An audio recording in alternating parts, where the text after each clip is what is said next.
Good evening to all the amazing participants. Good evening to you all.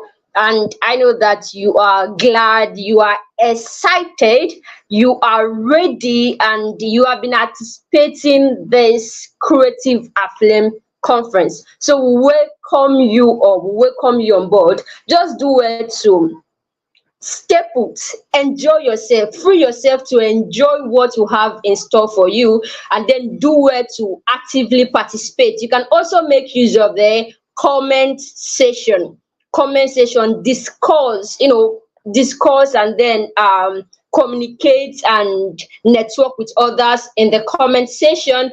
And quickly, we will be starting immediately. If you know that others have not joined, if there's anyone you know that have not joined this conference, please do it to reach out to that person immediately, because this is a conference that we should not miss. So welcome once again, and do it to stay put, as I said earlier, and free yourself to enjoy the packages and the goodies we have prepared for you in this conference. So we'll be starting immediately with opening prayer.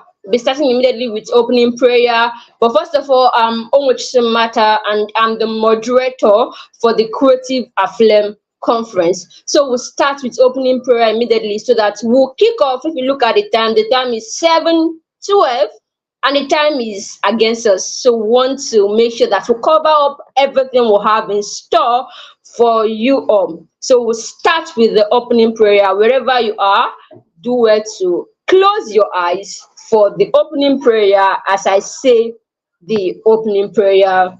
In Jesus' name, amen. In the mighty name of Jesus, amen. Father, we commit this gathering into your able hand.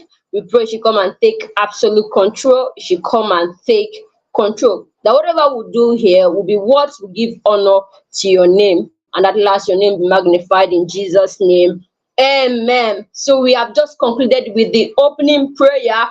Free yourself and enjoy yourself in the Creative Aflame conference. So we'll be going right on with our anthem. I think this will be the first time you'll be hearing our anthem, but then stay put as you enjoy the Creative Aflame anthem. So let's run with the anthem immediately. We got the key in the spot,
So we are done with the creative Aflame anthem. So we are done. We are done. And please, if you are not hearing anything, do it to make sure that you are in a place where there is stable network.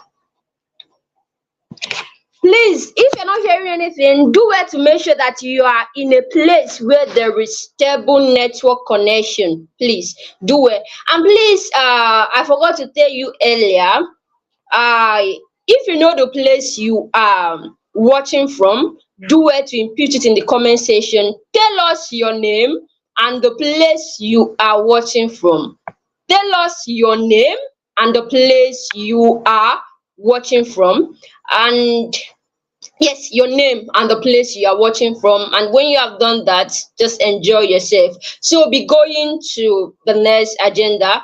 And the thing is, we'll be calling on the convener of the Creative Aflame Conference to give us her opening speech.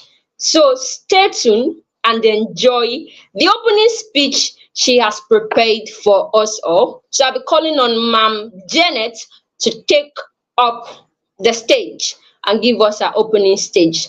Welcome, Ma'am Janet. Welcome, ma'am.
Okay.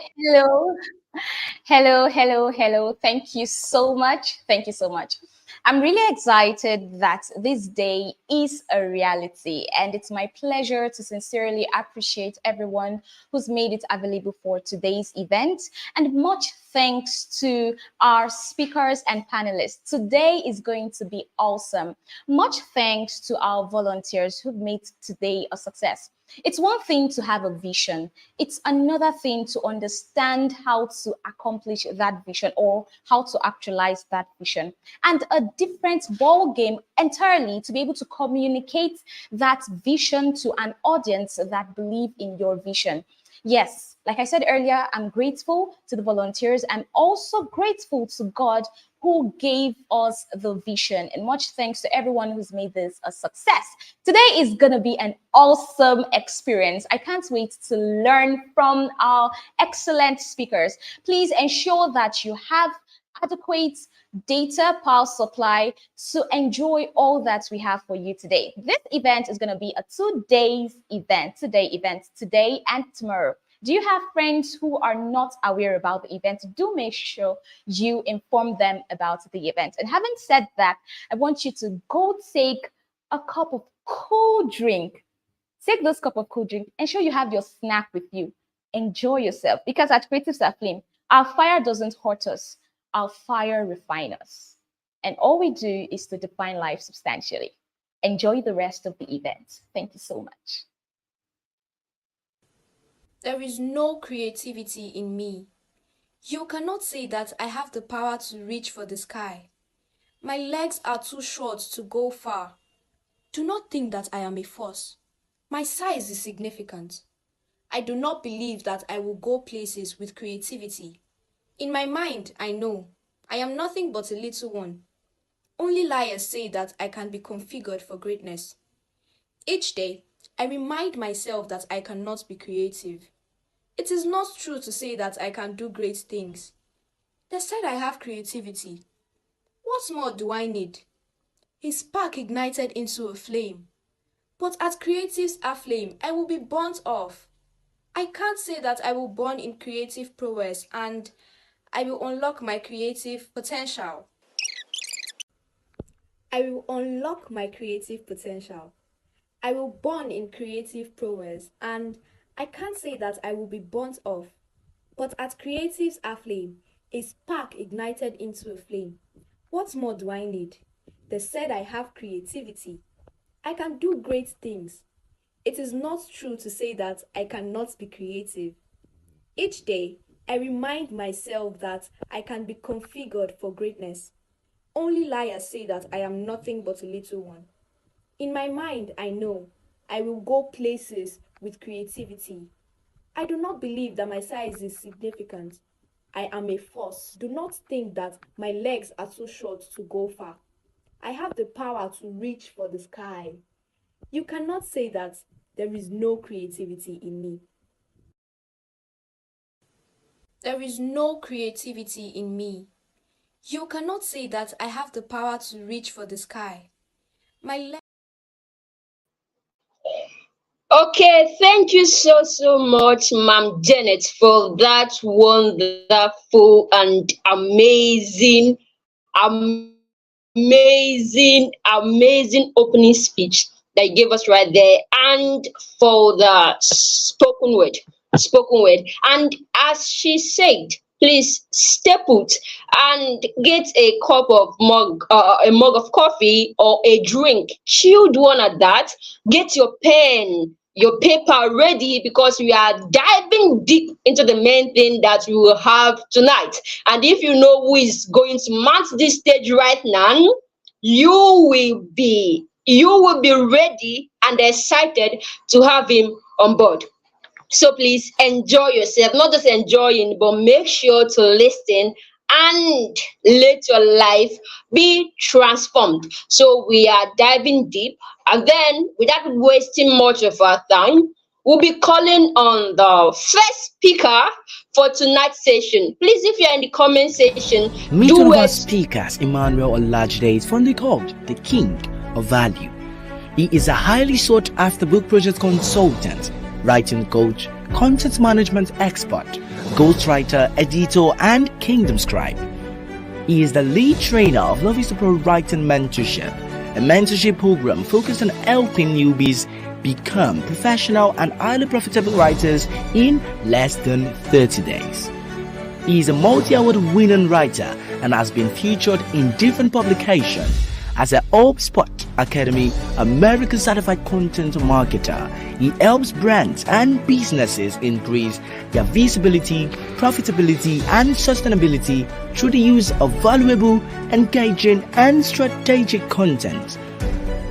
As a kingdom scribe, he helps people discover their God-given purpose, harness their potential, equip them for life's journey, and walk in alignment with God's ultimate purpose for life, the establishment of His kingdom. Through his training events and all the programs, he has taught over 30,000 creatives and business owners about content marketing.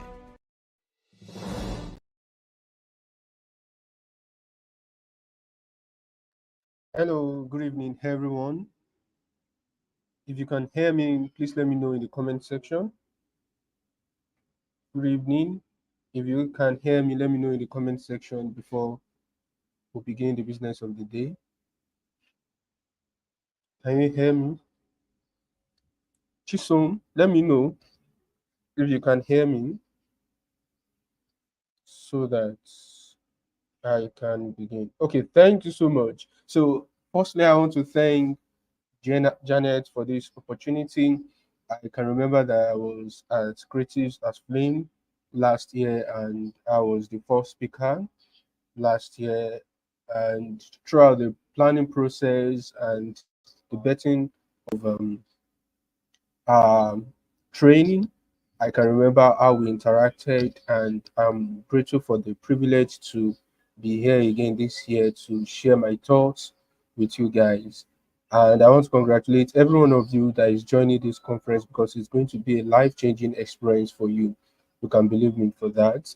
And I've checked the array of speakers that will be speaking in this conference, and I knew that they are quality people and they're going to speak things that's going to set you ablaze and set you on fire.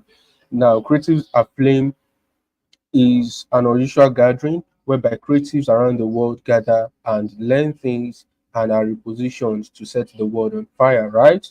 So tonight I've been asked to speak on a very, very important subject, which she titled Creative Apathy, rewriting creative apathy through the mental romance with the pen. Now, I want you to first calm down and examine yourself and examine your life as a creative. And I want you to understand that what I'm going to be speaking about tonight is something I've actually experienced. And I believe maybe she has read one of my stories, and that's why she thought that I can actually speak on this topic. Now, while I was still in secondary school, while I was growing up, I never loved writing at all. And to my best of knowledge, I've never written anything, not through my secondary school. The only time I write is maybe when we are having exams or we're having tests. And once we're done with that, I don't write and I don't read, right? Now I left secondary school, and 2017, that was when I became born again. I gave my life to Christ, and I felt that sensation. I felt that urge that I've been called to write. But then, since I never loved writing while I was in secondary school, and I never wrote anything while I was in secondary school, I felt that no, this is not real. So I discarded it quickly. I didn't even think about it twice. Now, not until 2020, whereby I felt that urge again, and this time it was more intense. Now, all through that time, since 2017 to 2020, I never wrote anything. In fact, I'm not sure that I even felt that urge to write again. But until 2020, I think that was April 2nd or April 1st, I was sitting there in the living room and I was watching a sermon, and that was when the message came again. And I felt it okay. I went to my room. Then the second I started writing, and I remember that I wrote for 3 hours straight up, and that was how my writing journey began. Now, one thing I want you to teach you, every one of you tonight, is how was I able to scale from someone that didn't believe in his creative potential to someone that is now being paid, that is highly sought out after creative. If I had not harnessed my creative potential, I can tell you and I can bet it that Janet would have found me worthy to be here tonight. And it is because I was able to overcome my creative apathy and develop my creative potential. Now, when we talk about creative apathy, what are we saying essentially? Creative apathy means that it is a state whereby you lack interest or you are not motivated to engage in any creative activity. And creativity activities could be that you could drawing, it could be that writing, it could even be speaking, it could be the ability to actually imagine and bring things forth. And creative apathy could be caused by different things. It could even be caused by your past experiences. Take, for instance, one of the reasons why I didn't believe my creative potential was because of the experiences I've had in times past. While I was still in secondary school, I can remember that I didn't love anything English. So I thought that because I didn't like English language, so I can't be a writer. And just last week, I think I shared a content, is it last week or this week? I shared a content about 7 things that kept me from writing for 3 years. And that was one of those things that kept me. So my past experience, it could be your past experience that actually keep you from writing. It could be your peers. It could be that you tried drawing while you were still small and your friends saw what you drew and they laughed at you. So it could be something like that. And you never ever since then know, you've never gone back to it. That's what your past, your peers, what they said to you. It could be what you heard also. It could even be your parents. Sometimes while we're still small, we have this unguarded passion for some things. Now, if your parents didn't understand you while you were still young, that this is your creative ability. Maybe when you were still small, you like singing, and your parents didn't understand it, so they might feel like you are just making noise because your voice is not melodious enough. So they could actually shut you up and say, "Shoot, stop singing." And since then, you've never gone back to singing because you believe that your voice is not melodious enough. So it could be that. So that could actually lead to creative apathy. So there's a lot of things that can actually lead to creative apathy. But one thing I want you to understand tonight is that you are a creative.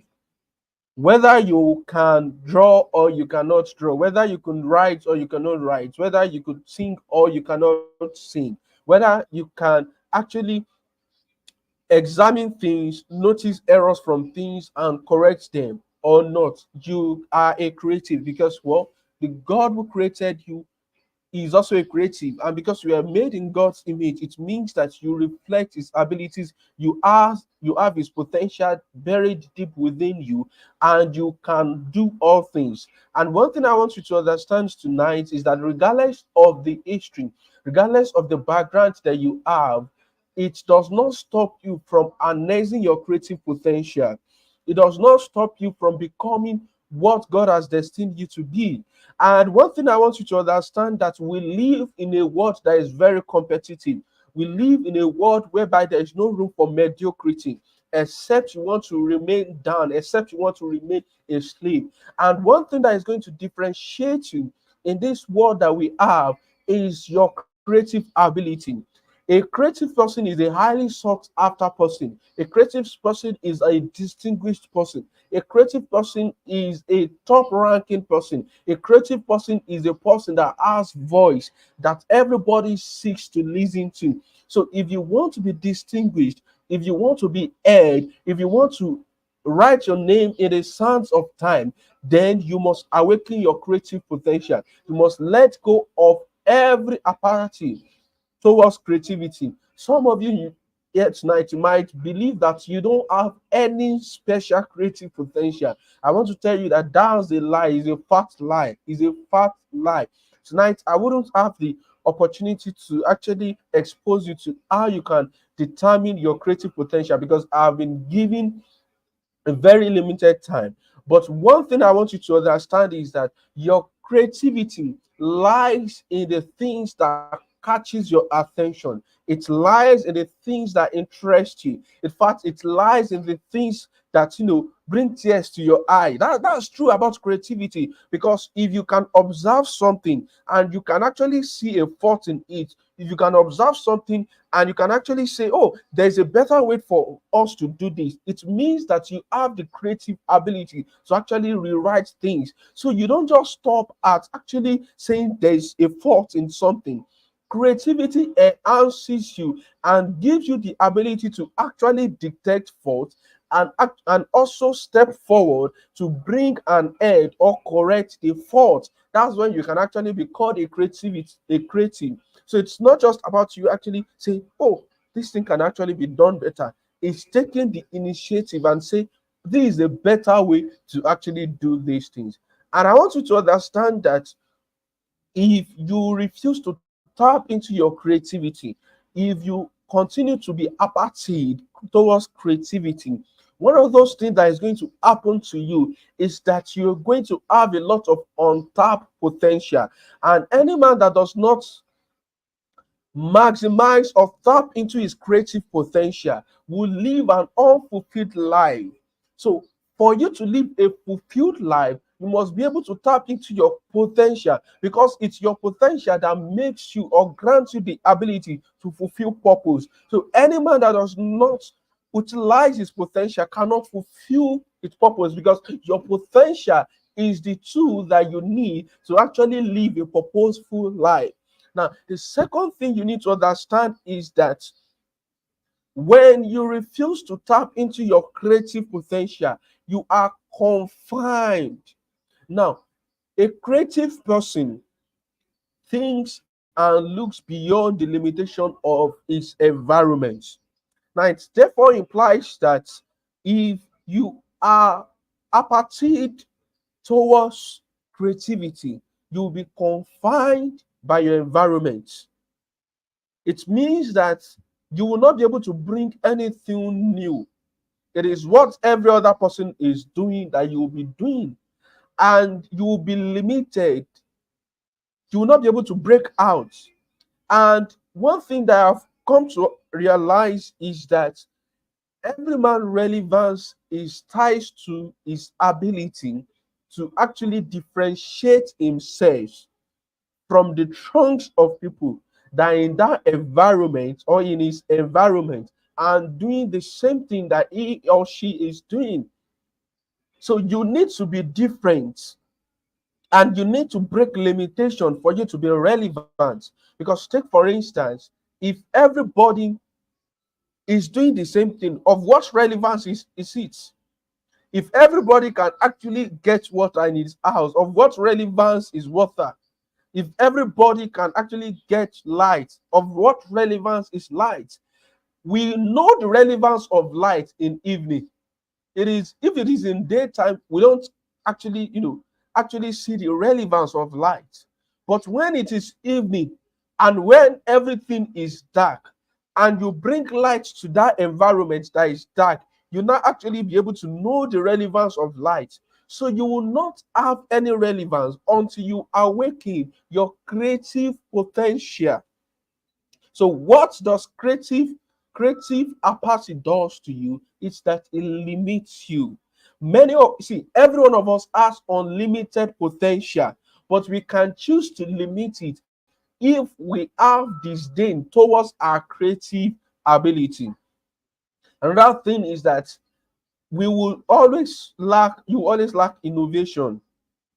And I can't remember who said it. He said it is it stupid to do the same thing the same way and expect a different result. So if you are not able to actually bring creativity into what you're doing, you will continue to do the same thing over and over again, and you continue to get the same result. And one thing about routine or getting the same result is that you're going to get tired, you're going to sap your energy, you will not be motivated, and you're going to carve in, you're going to give up. So what do you need to do? Awaken your creativity. Even though if you're getting the results that you desire, it is an indication that you can get a better result. And how do you do it? By using your creative power, by bringing them forth and letting them to show forth. Now, I know the question many of us is going to ask now is that, okay, how can I move from a position of creative apathy to exuding a lot of creativity? How can I move? Because it is two opposite sides. Now, let's say creative apathy is on my left hand side and endless creativity is on my right side. What every one of us wants is to move to the right hand side. We don't want to stay on the left hand side. So, what is going to happen? How can I translate from this side to this side? The first thing you need to do is to undergo mental disconstruction. That's the first thing. Mental disconstruction through conscious education. Undergo mental disconstruction through conscious education. Now, everybody acts based on our level of education.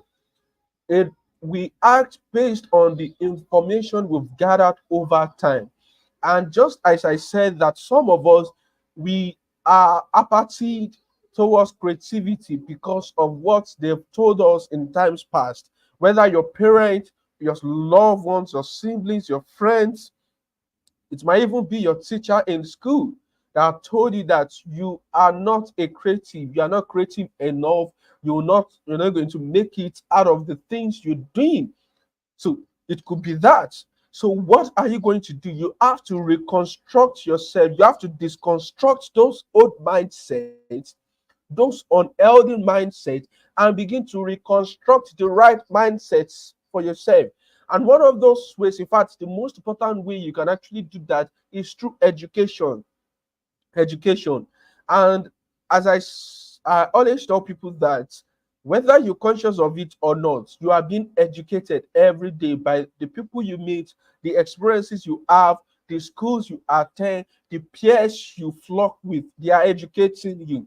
So if you have now noticed that this kind of education that you have is not healthy, it is not leading to the forefront of your creative ability, what do you need to do? You need to first identify those unhealthy mindsets and begin to cultivate the right mindset. And how do you do that? By reading books, by saying words of affirmation to yourself. You need to tell yourself, I am the best writer in Nigeria. I am the best writer in Africa. Nations come to hear from me. I am the best artist. I'm going to draw Obama. I'm going to draw Donald Trump. White House is going to need my creative ability. I'm going to write books and kings are going to read from me.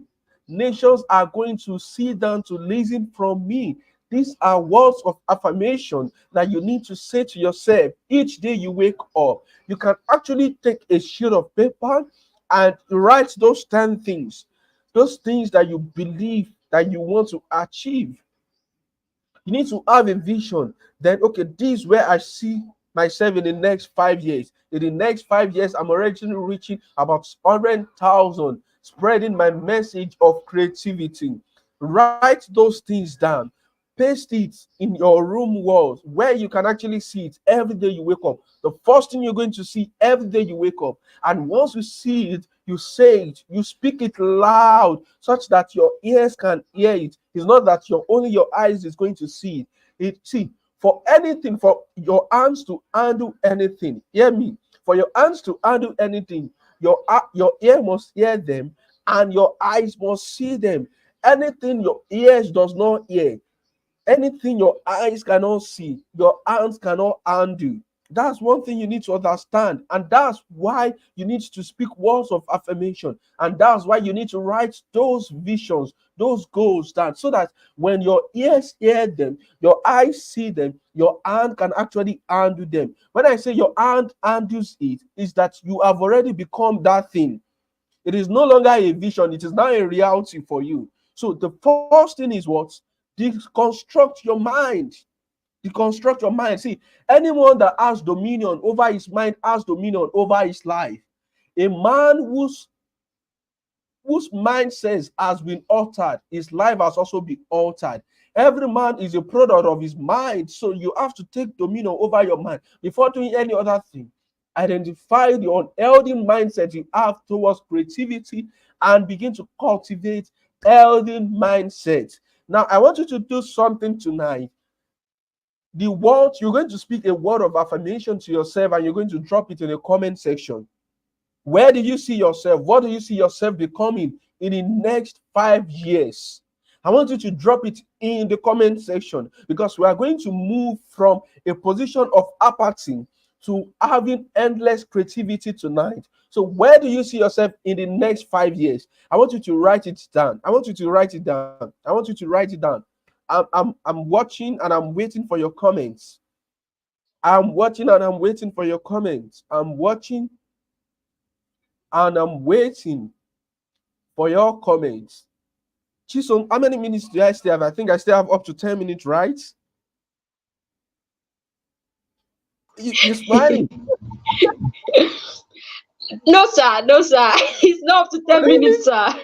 Okay, Yes, let me know sir. the number of minutes I have. The number of minutes I have. Just private chat. 5. Okay, sir. Okay, sir. Oh, you already said that. I got that. 5 minutes? Okay, I'm going to run. Yes, sir. So once they say the words of affirmation to themselves, you can just bring it on the screen. You get that. Now the next thing is to undergo a process of creative breathing through your environment and your association. undergo what? A process of creative breathing. See, your creativity is a seed that needs to be nurtured. Your creativity is a seed that needs to be nurtured. I'm not an agri student, I'm a geologist and I'm a writer. So I might not be able to describe it the best way, but I know that there are some crops that it is often breeded.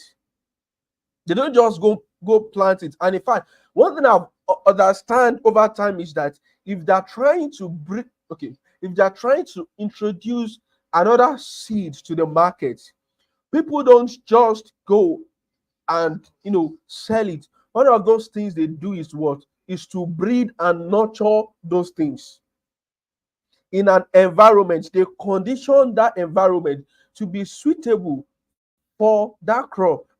And if they're able to get the right result, they let it out. They begin to sell it. That's the same thing. You need to have an environment that supports your creativity. Now, you were once in an environment that stifled your creativity. Now you need to move into an environment that is going to allow you to be able to breed your creativity. You need to begin to work with friends that are also creatives, that believes in your creative ability. You need to begin to work with people that are in the niche that you've chosen, because you can't be everything. See, if you want to become everything, you will become nothing. That's just one rule about life. So you can't be everything. So you need to breed it. You need to breathe it. You need to breathe it. The next thing is to what? Daily practice. Daily practice. Daily practice. As a writer, you need to write every day. As a singer, you need to sing every day. As a public speaker, you need to speak every day. It doesn't matter if any audience is listening to you. It doesn't matter the eyes that are watching you. See, I tell people, I said, local practice precedes global manifestation. Local practice precedes global manifestation. It means that anything you seek to do on the global scale, you need to first do them on the local scale.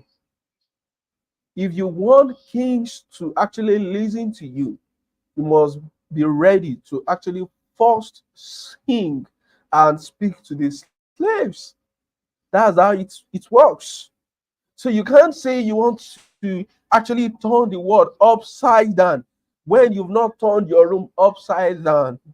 You don't say you want to ignite the souls of 10,000 people when you've not ignited the souls of the 5 people that surrounds you.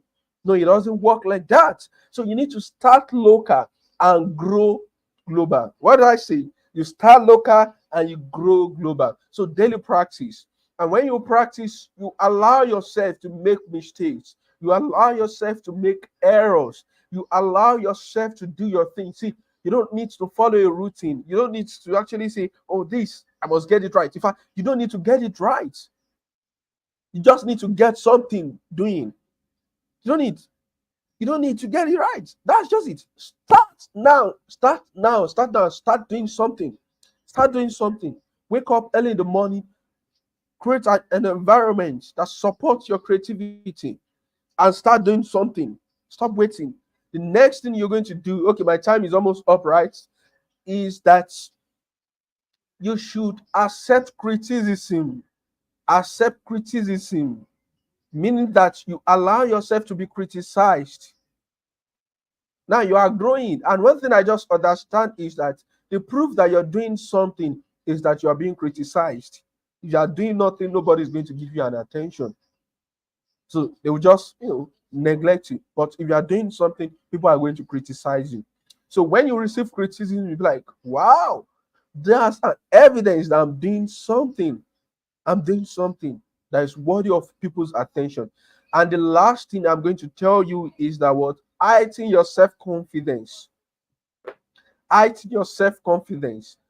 You have a lot of things buried deep within you.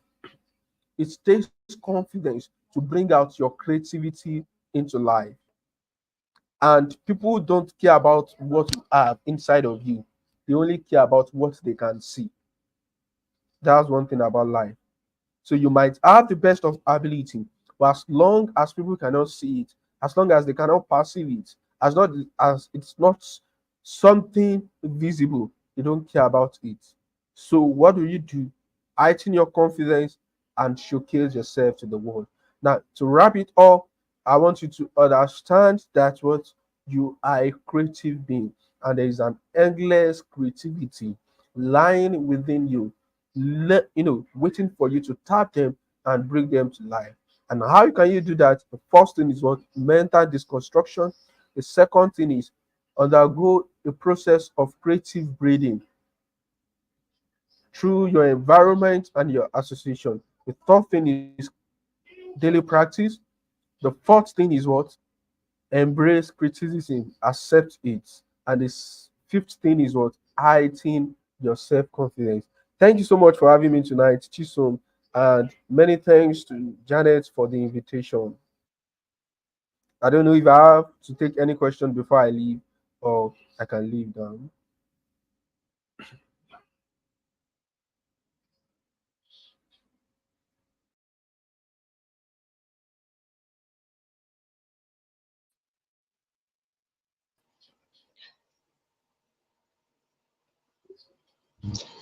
Okay, so thank you so much, sir.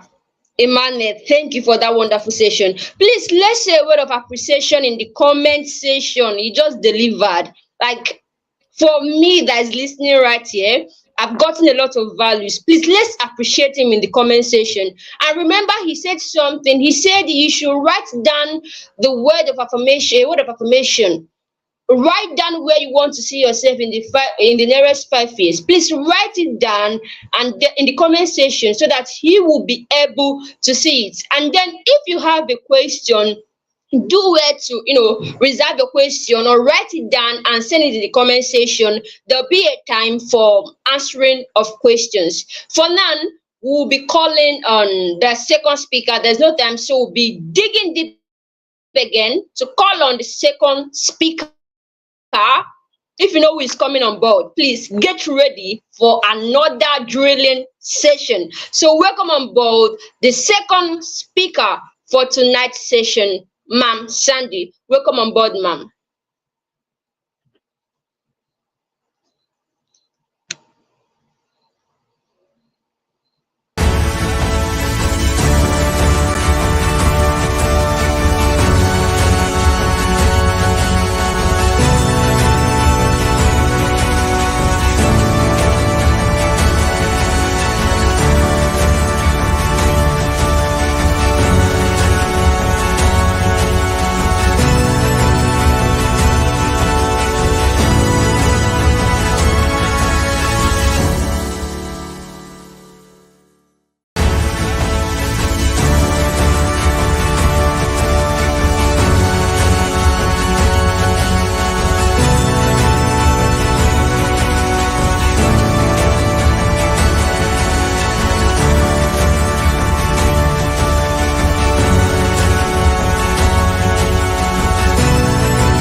Sandy Amponsa is a brand storyteller and copywriter who helps brands tell relatable stories around their customers' pain points so they can sell more. Her journey started as a logo designer who handled the visual identity of many small businesses. Her interest in design led her to study more brand strategy and marketing. Through this, she discovered the importance of storytelling in creating narratives and shaping people's perceptions.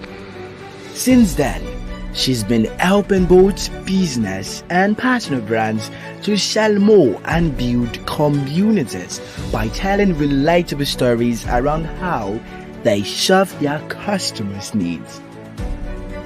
Her goal is to contribute to making the world a better place by connecting customers to good brands through storytelling. Sandy Amponsa is a brand storyteller and copywriter who helps brands tell relatable stories around their customers' pain points so they can sell more. Her journey started as a local designer who handled the visual identity of many small businesses. Her interest in design led her to study more brand strategy and marketing. Through this, she discovered the importance of storytelling in creating narratives and shaping people's perceptions. Since then, she's been helping both business and personal brands to sell more and build communities by telling relatable stories around how they serve their customers' needs. Her goal is to contribute to making the world a better place by connecting customers to good brands through storytelling.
Are you? You are a creative.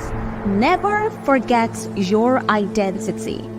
Creativity is a tool provided by nature for our survival. It helps us maneuver inevitable problems. It defines how you execute your thoughts.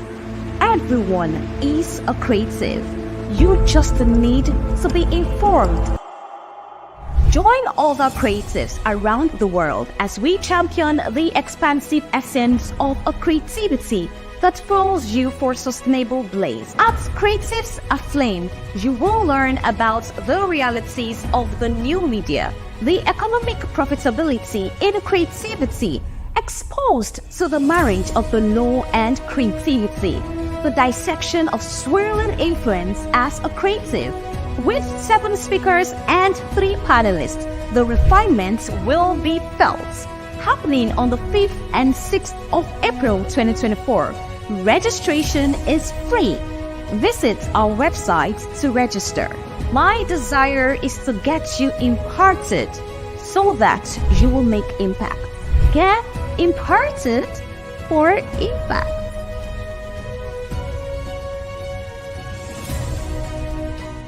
Who are you? You are a creative. Never forget your identity. Creativity is a tool provided by nature for our survival.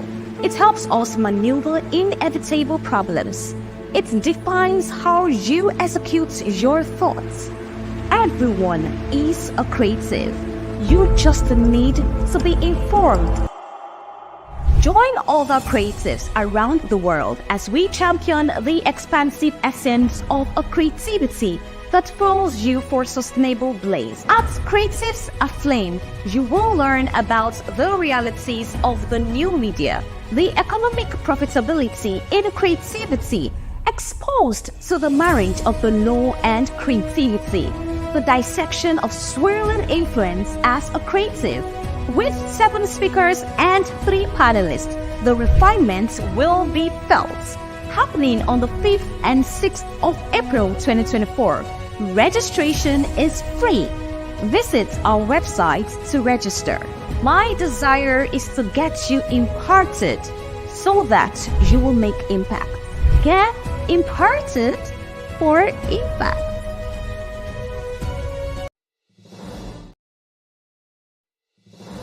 Sandy Amponsa is a brand storyteller and copywriter who helps brands tell relatable stories around their customers' pain points so they can sell more. Her journey started as a logo designer who handled the visual identity of many small businesses. Her interest in design led her to study more brand strategy and marketing. Through this, she discovered the importance of storytelling in creating narratives and shaping people's perceptions. Since then, she's been helping both business and personal brands to sell more and build communities by telling relatable stories around how they serve their customers' needs. Her goal is to contribute to making the world a better place by connecting customers to good brands through storytelling. Sandy Ampons.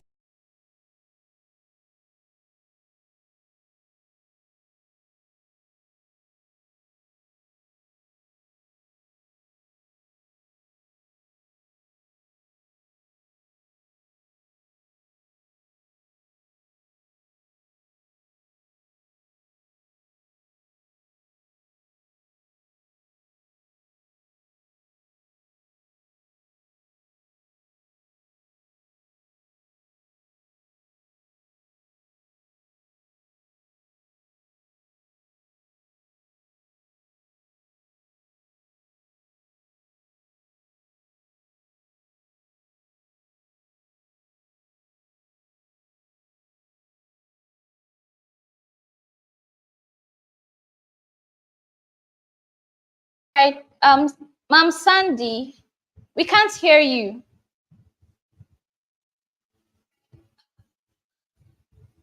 We can't hear you, please.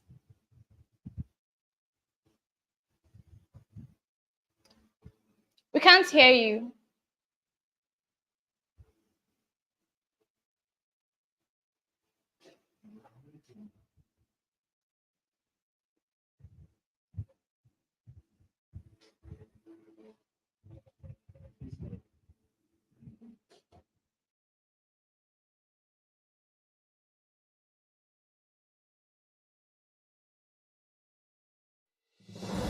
Sandy Amponsa is a brand storyteller and copywriter who helps brands tell relatable stories around their customers' pain points so they can sell more. Her journey started as a logo designer who handled the visual identity of many small businesses. Her interest in design led her to study more brand strategy and marketing.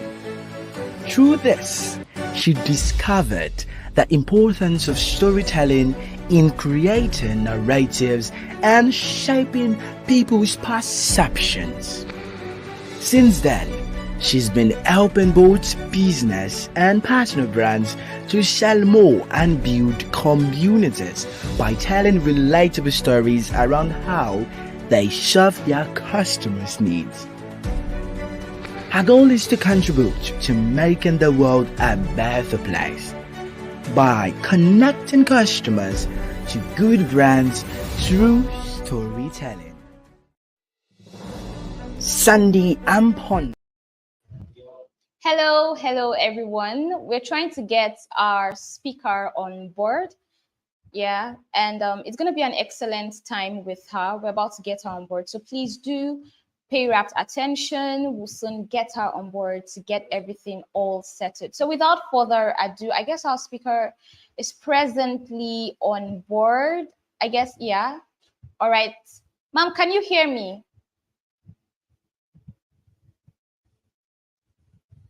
Okay. Is your system plugged into something, because we can't hear you here? Did you plug an earpiece or an AirPod? We're not hearing you at all. Please, from the comment section, I want to be sure that we can. I don't know if it's coming from my hand. Okay. All right. Martha says, I can't hear you.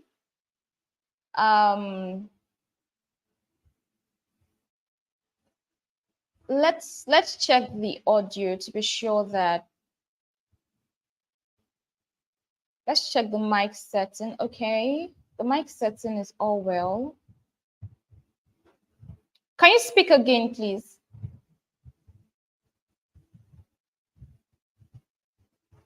Nah. All right, please speak again. No.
are you?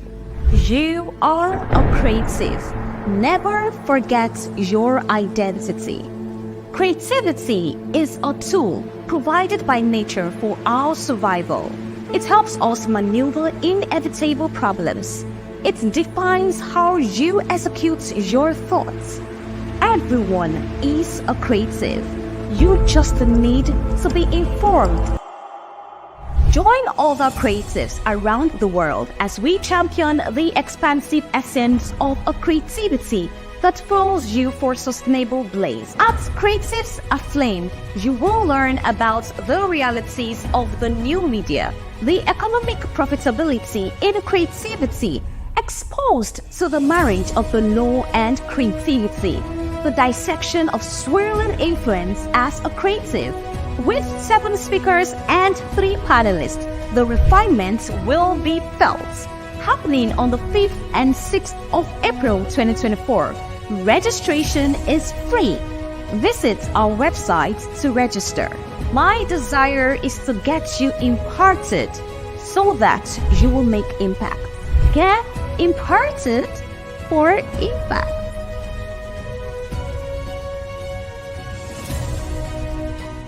Who are you? You are a creative. Never forget your identity. Creativity is a tool provided by nature for our survival. It helps us maneuver inevitable problems. It defines how you execute your thoughts. Everyone is a creative. You just need to be informed. Join other creatives around the world as we champion the expansive essence of a creativity that fuels you for sustainable blaze. At Creatives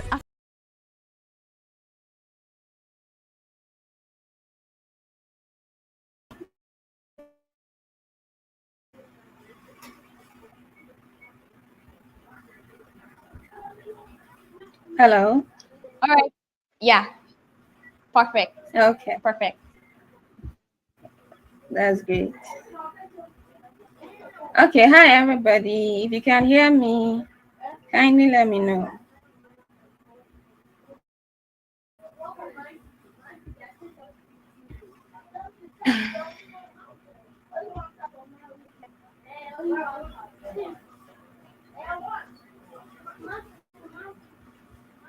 Okay.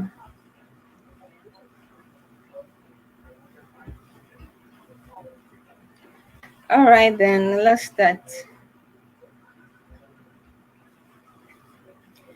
So, as mentioned, my name is Sandy Amponsa. I'm a brand storyteller from Ghana.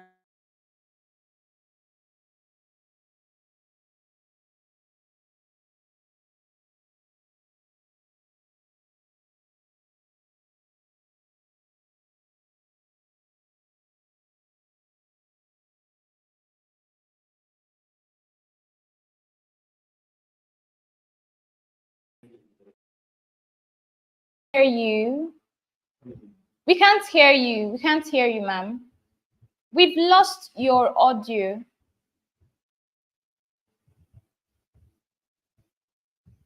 We've lost your audio. All right, speak.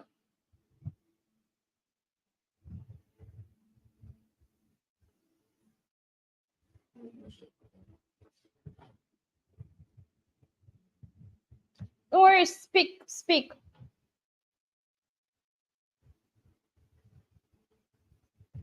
No, no.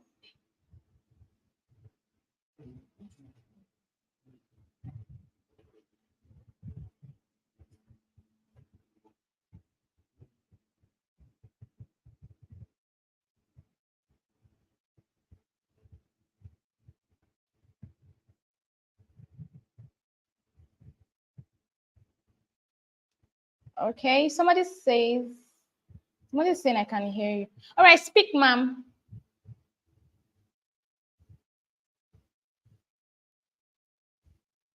Please, can anyone hear her in the comment section, please?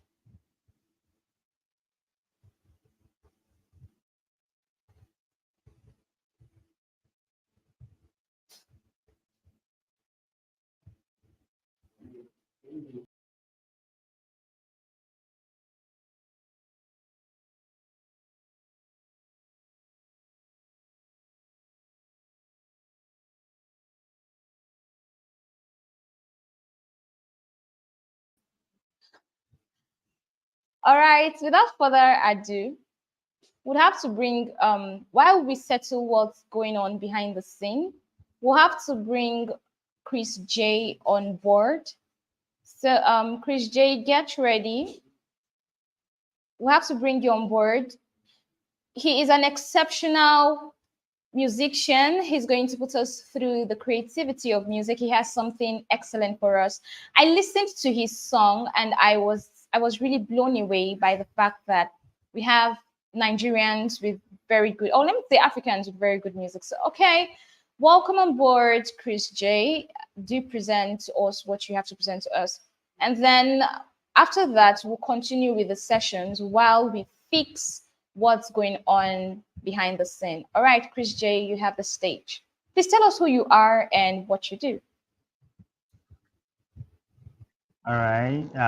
Thank you for having me on your program. I want to thank the organizers of this program for this kind of opportunity to perform on this platform. My name is Chris J. I'm a gospel musician and I do music. Basically, that's what I do. I'm a recording artist and I'm also a songwriter. So actually, I'll be performing a song. This one is a written song. I'll be performing, though it's not recorded. It's not in any of the. It has not yet been recorded, but it's written for this program. So I pray that as you listen, may you be blessed. I hope people can hear me, right? Okay. All right. All right. I used to live so confused. I had great dreams in my life, but nothing was working out for me. So one day I sit wondering, and then I heard a voice saying to me, "There's power inside of you that can change the world." I had a voice saying to me, "There is power inside of you that can change the world." That was when I knew I could sing. Then I started walking on it. That was when I knew I can do all this. So when you're confused, just look inside of you. There's power that can change the world. When you're just confused, you don't know what to do, look inside of you. There's power that can change the world. Just look inside. Just take your time and look inside. There's power inside of you that can change the world. Just take a time and look inside. There's power inside of you that can change the world. Don't let you. For all of this only works when you put it in practice. Just look inside. There's power that can change the world. There's power that can change the world. There's power inside of you. Oh, there's power inside of you. There's a flame inside of you that can change the world.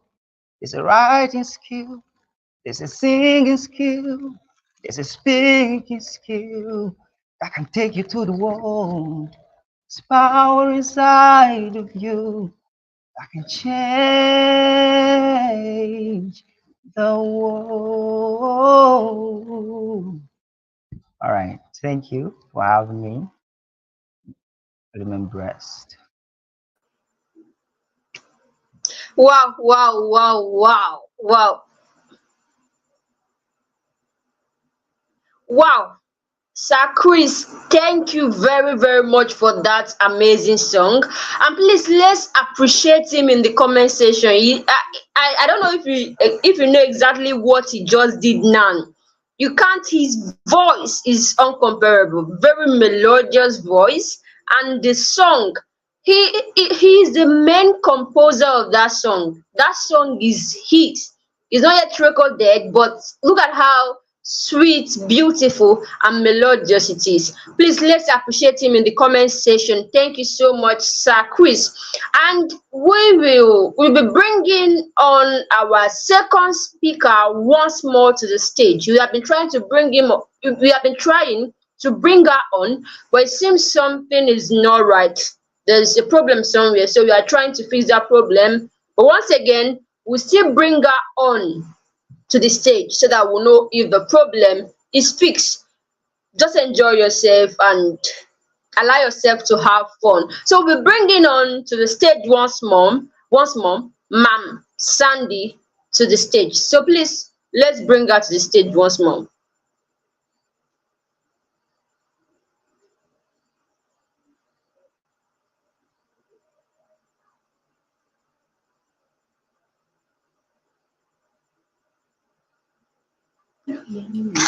Okay, thank you so much. Thank you, Chisu. All right, so while we work on the technicalities behind the scene, we'll be welcoming Mamuna. She's around, she's already in. We're moving to the next session. Okay, so we'll be moving to the next session, and without further ado, we would like to play Mamuna's Ball. And Muna Fausta is a story writer, corporate event anchor, and book editor. She has written tons of short stories and flash fiction and has published a debut novel, Teleporter, with over 150 copies so far. Her works have won her multiple awards and recognitions across multiple platforms. Aside from writing stories, movie scripts, and poems, she is also a professional book editor and formatter.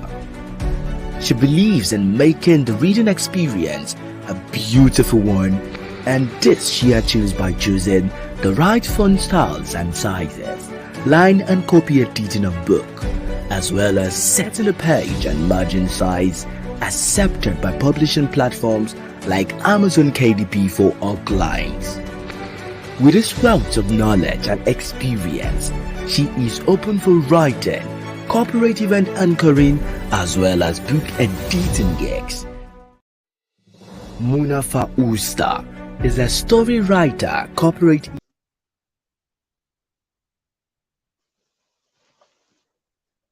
Hello, good evening, everybody. Good evening. I'm so sorry I won't be able to share my camera because they just took the lights here and well, it's fine. I think we'll move on with the voice call.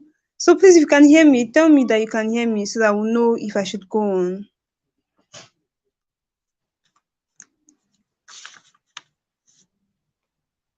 Please, can you hear me? I need one person. Oh, you can hear. Okay, thank you so much. Thank you. All right, so now I am going to be talking about storytelling as a quality that is beyond the normal narrative. Now, before you shout because of the long English or the long grammar, I want to start with a story because, of course, I'm a story writer. I will begin my section with a story. Now, how many of you here have heard about the story of tortoise and the hare? Or generally, any story of the tortoise? What comes to your mind when you hear a tortoise? What comes to your mind when you come across a tortoise? Or like, what adjective can you qualify a tortoise as? What's the first thing that comes to mind? One person should please answer me in the comments. I'll be looking at the comments to see just what comes to your mind generally when you hear the story of a tortoise. What comes to your mind? Okay, people say they can hear me. Thank you. Cunning, okay. Benis Obed says Connie. Precious Ozema says Connie. Okay, there's a word I'm looking for actually. Queen Jane Ifunaya David says Connie too. Nobody thought of slow. You didn't think of slow, like tortoise is slow. Brilliant choice says a deceiver. Okay, okay. Okay, your opinions are very right. Most of the stories about tortoise we hear are tortoise is cunning, it's a deceiver and all, but we also hear that tortoise is slow, right? Abi, is it only me that heard that thing? Please tell me if you have also heard this. Let me be sure we're on the same page here. Have you also heard of tortoise being slow? Have you heard of it? Okay, I'll be waiting for your comments. People who say cunning, thank you for that. Okay, okay. Ome Kanjun Abigail says yes, ma'am. Okay, Ome Matachisom Ebu moderator says yes. Okay. Naomi Paul also says yes. Princess Zuma says law. Yes, now. Okay, thank you so much. Now, do you know the shock? Like the thing that shocks me the most. You know, I saw a tortoise recently. Like currently in the village. That's why I'm not able to share my screen live because I'm in the village and there's no electricity here. But then we saw a tortoise in our farm in the village. And we brought out this tortoise and I was looking at this. I was taking video. I have a video of it. You know, right in front of me, this tortoise there to move. Like he brought out his legs from his shell and began to move. And it was very fast. Like this was actually very fast. It was not as slow as I expected. At least you cannot compare it to a snail. A snail is slower than a tortoise. But this tortoise was walking very fast. And I was like, ha, shoo, it's not tortoise I'm seeing. Is there a different species of tortoise that is existing? I was so shocked. But then this thing actually taught me a lesson, a valid story writing lesson. I sat back and I said, asking myself, no, Ben, is not about the slow wits. It's about moving. I mean, the movement, the pacing. Like it's walks slowly. That's what we are always taught. If you have heard that story about the tortoise and the hare, where the tortoise challenged the hare to a race, and the hare was boasting that he can outrun the tortoise, and he started running, and he now relaxed and was resting, and tortoise now ran more than him, and right there at the finish line, the hare now woke up and the tortoise won. All those stories there. The idea is that tortoise move slowly, right? So this tortoise I saw was actually very fast. It was moving fast, and I was surprised. I was like, it shocked me to the extent that I started questioning all the stories I've heard as a child. I was like, okay, so why did those people say that the tortoise is actually slow? And then as I thought about it, the more I understood something. Stories are a way of passing across ideas and concepts to people. I want to type it in the comment section. When you tell a story, you are passing an idea or a concept to somebody. Please, someone should type it out for me. When you are telling a story, you are passing a concept or an idea to somebody. So I get annoyed when somebody say a story is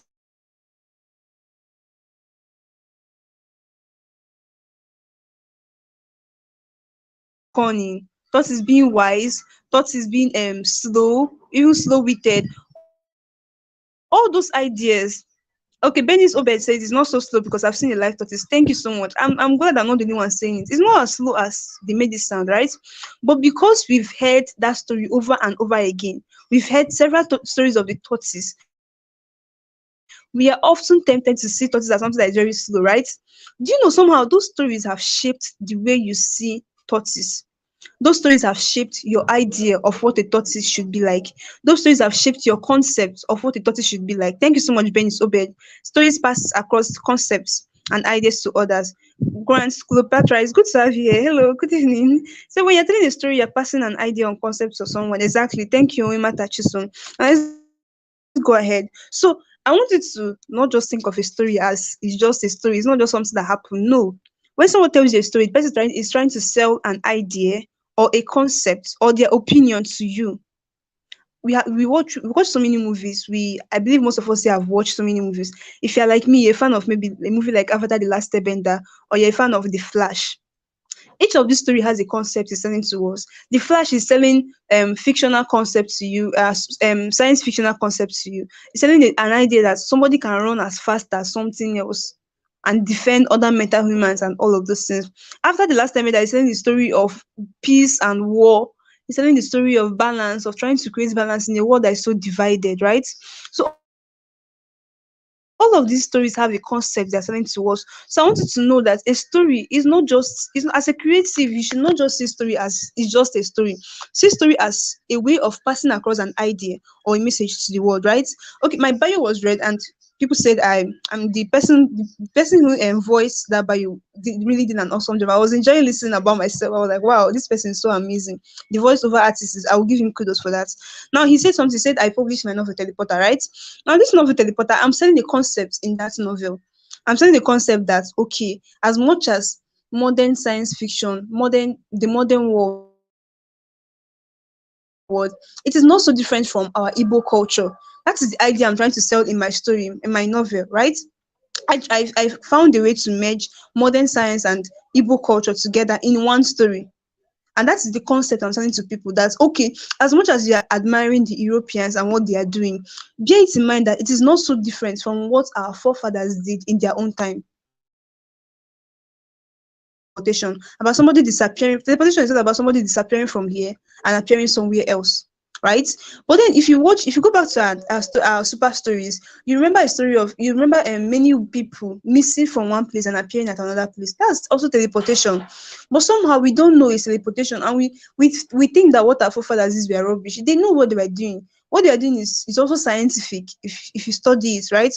So I want you to know that stories are not just stories, they are more than just stories, okay? They are like a way of selling concepts and ideas to a person. So with that, the now storytelling crosses across several aspects of our life. I'm sorry I'm rushing. My time is really very short, and we've spent like almost 10 minutes already.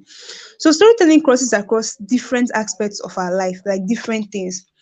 Back then when you were a child, I'm sure you were told many stories like the tortoise stories. You were told stories about let's say stories about the greedy dog. I think I read a story about the greedy dog.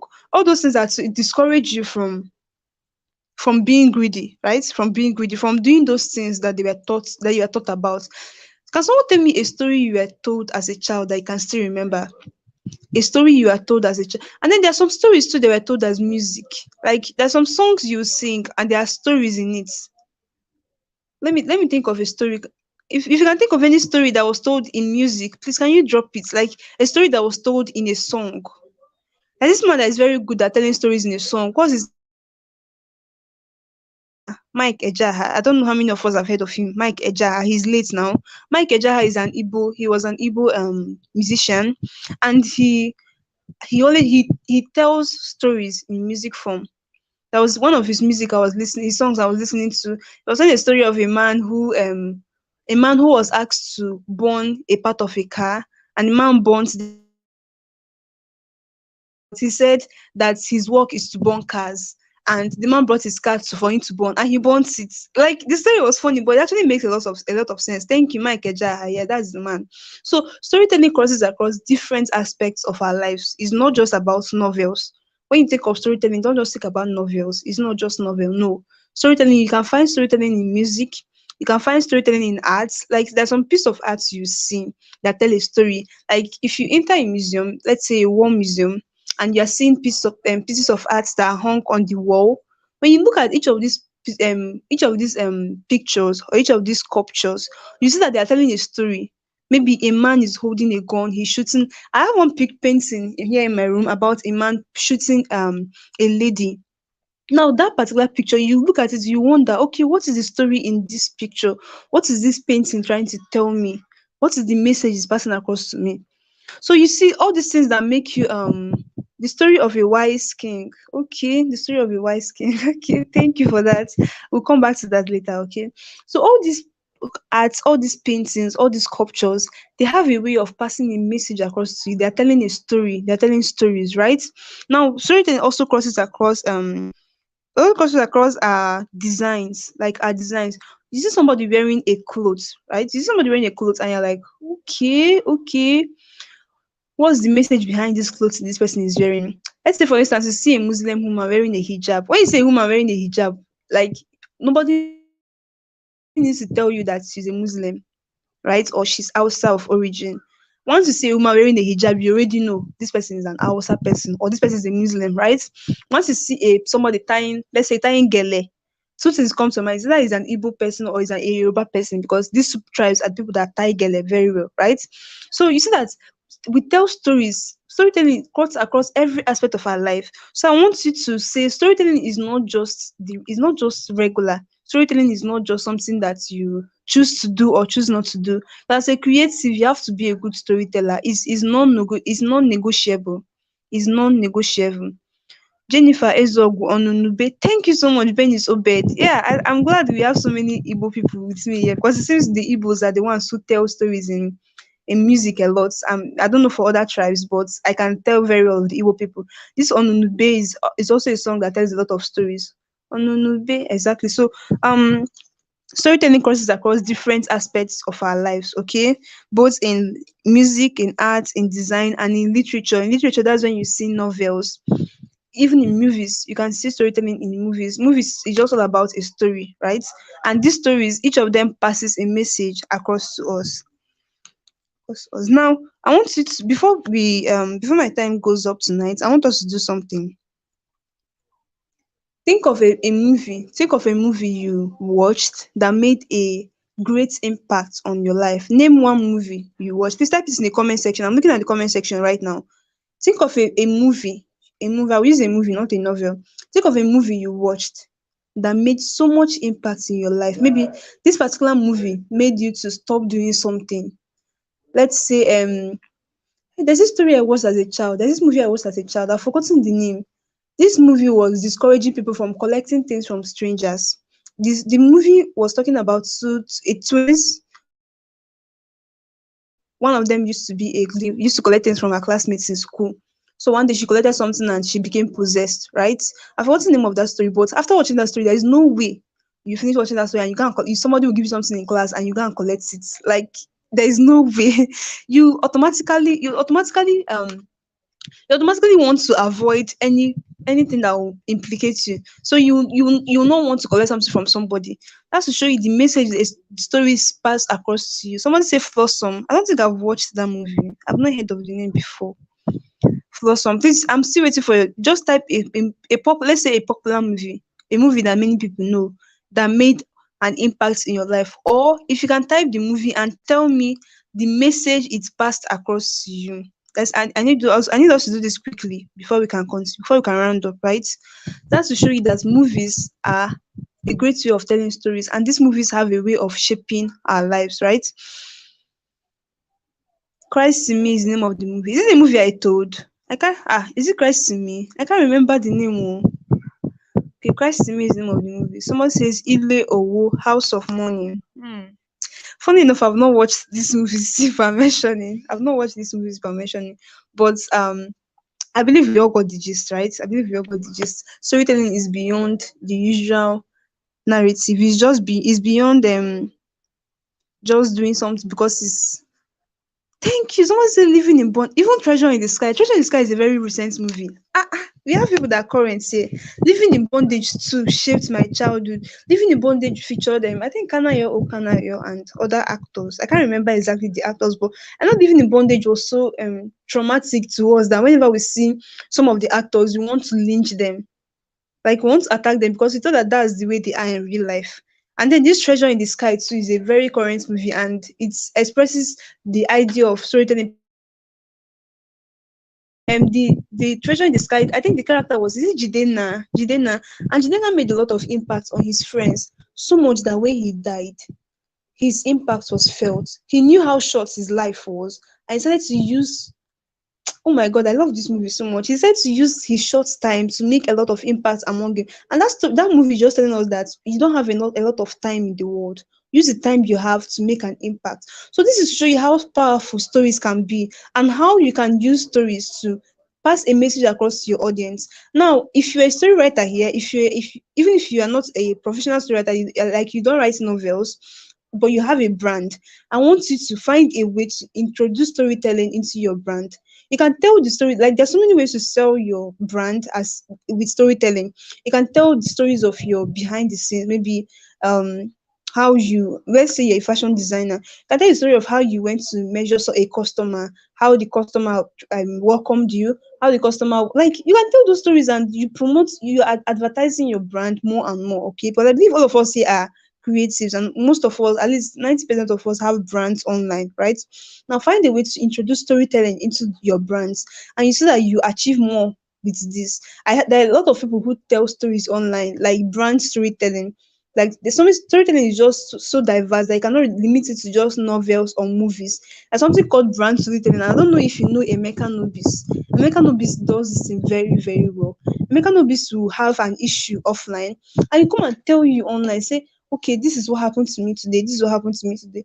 You feel invested more and more in him. You feel like, okay, this is a real human being because we are all on the online spaces. We are not interacting with ourselves face to face, so we don't know who to trust or who to believe in.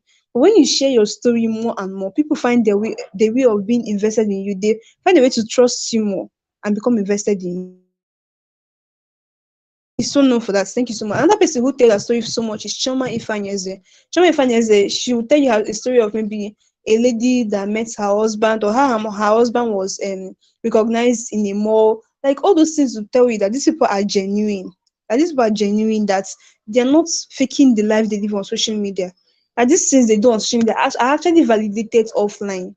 Okay, so when the first speaker Emmanuel Olajide was speaking, I listened to him. Like it was such a great speech. He said you don't have to be you don't have to have creative apathy.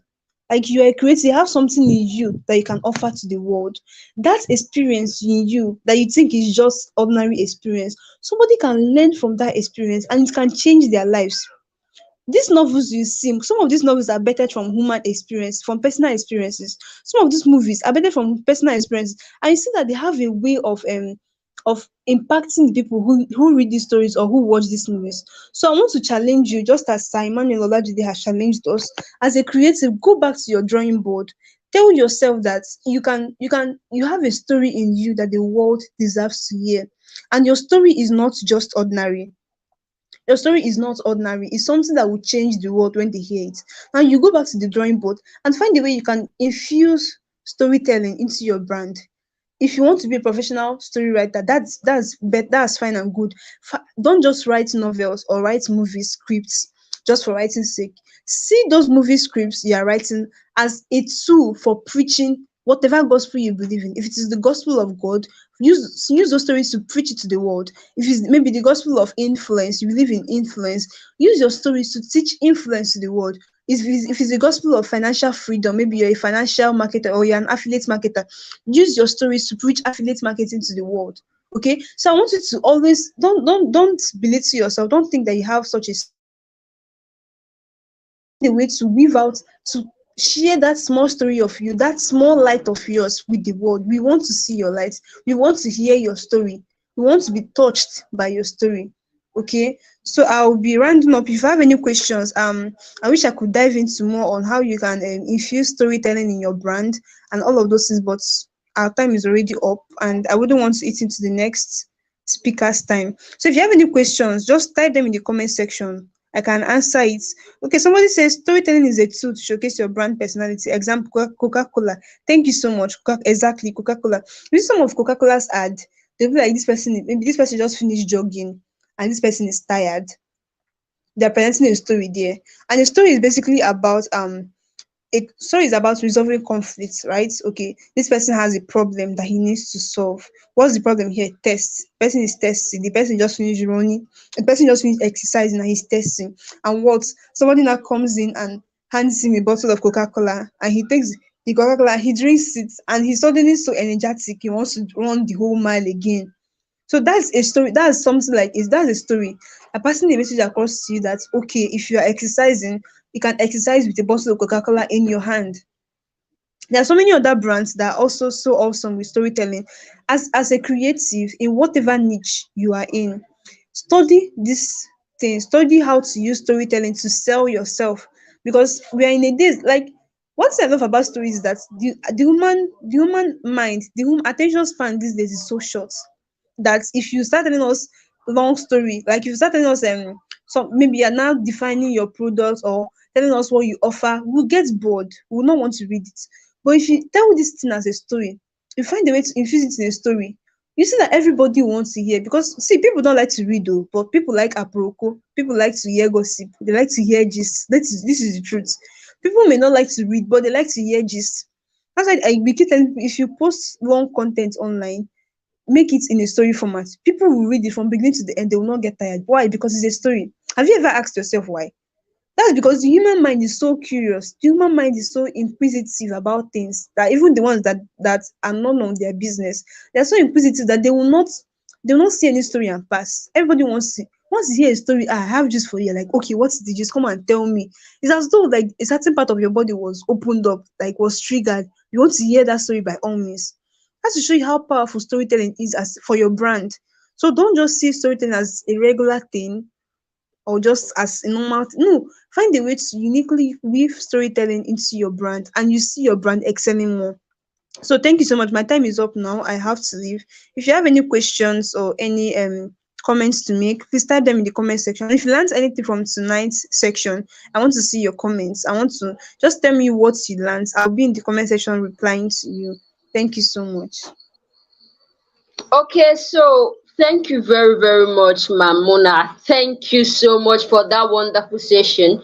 And please, let's do well to appreciate Mam Mona in the comment section. You don't know what she just did now. No, you know, I will not say you don't know. Because if you're not feeling the fire, you're not feeling the energy, you are not feeling the impact and influence, I'm feeling it. And I believe that you too, you are feeling it. So please, let's appreciate her and do well to do what she said.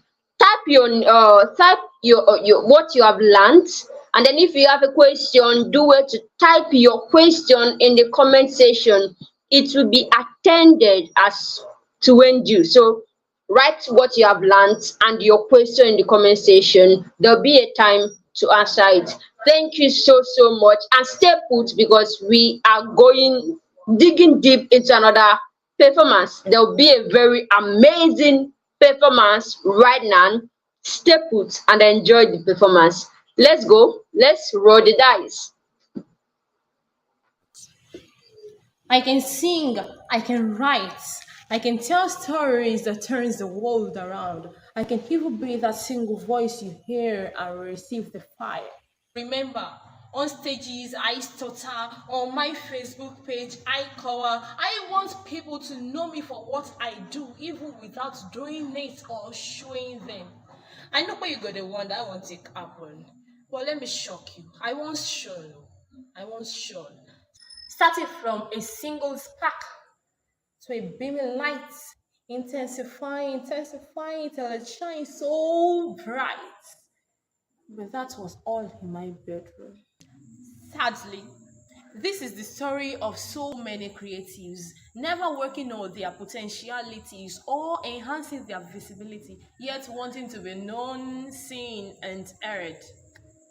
Creativity starts from the mind, and your ability to nurse it like a little child till it becomes a white blown idea makes you a creative. So you all are welcome to Creatives Aflame, where our words flows like ink from pen to paper, and with full chest we'll let it flow so that the world through us may receive a glow. A training ground where impactation is made to impact nations. So I beg of you, don't put off the creative lights. Instead, let the fire keep burning as creatives aflame. I can sing, I can write, I can tell stories that turns the world around. I can Just all right, all right. Thank you so much for that beautiful rendition, Femi. It's been an exciting time here through the glitches, through the beautiful moments we've had. We've had the first speaker who talked to us about creative apathy. We had the second speaker talk to us about storytelling beyond just sharing narrative. Now, without further ado, we'll be moving to the panel session. And I would have loved us to read out the panelist bio, but there's a tweak here which I would love us to have. And that is the fact that before we start the panel session, I want to tell you why these panelists were selected out of so many persons in the world. Why were they selected? And I'll tell you why. It's one thing to be a speaker. A speaker comes and delivers. But at a panel session, you have to ask questions. You have to know why they do what they do, how they do what they do. So first of all, I'll start with the first person on our list, the first panelist. I'll start with Mrs. Queen Jane Ifeanyi. Okay, I'll tell you certain things about her. I'll tell you certain things about her. First of all, I got to know her at a particular event. So I'll be bringing her on board. I'll bring her on board as I tell you about her. Okay, thank you so much, Mrs. Queen Jane Ifeanyi.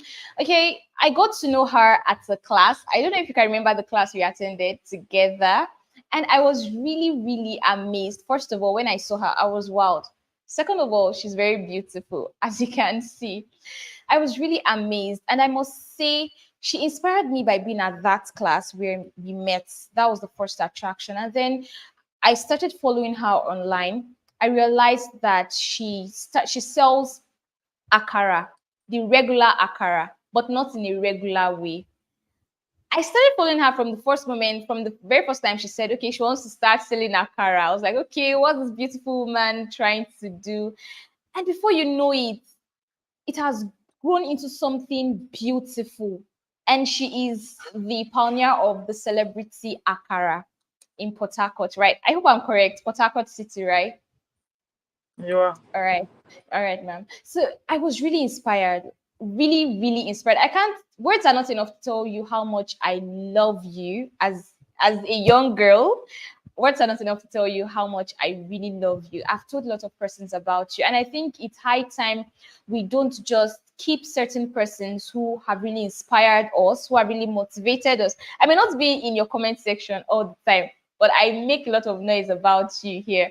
So it's not enough for me to just keep that love to myself. I think it's beautiful if I share that love to others.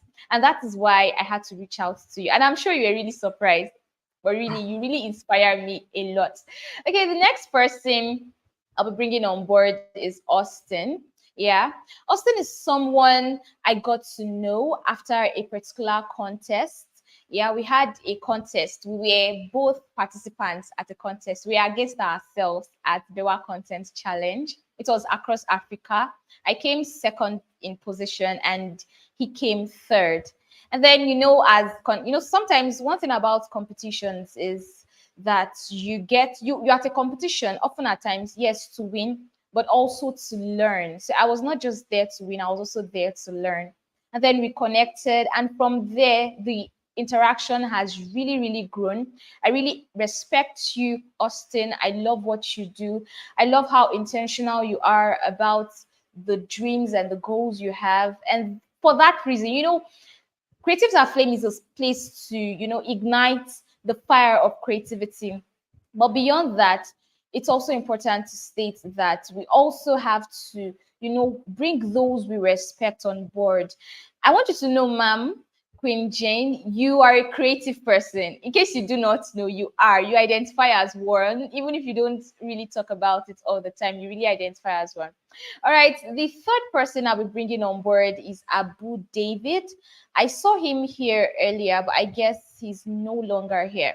And then we have a beautiful lady who is supposed to handle this session, but I guess she's not presently, she's not at the back end. So I might just take on the session. I might take on the panel session without further ado.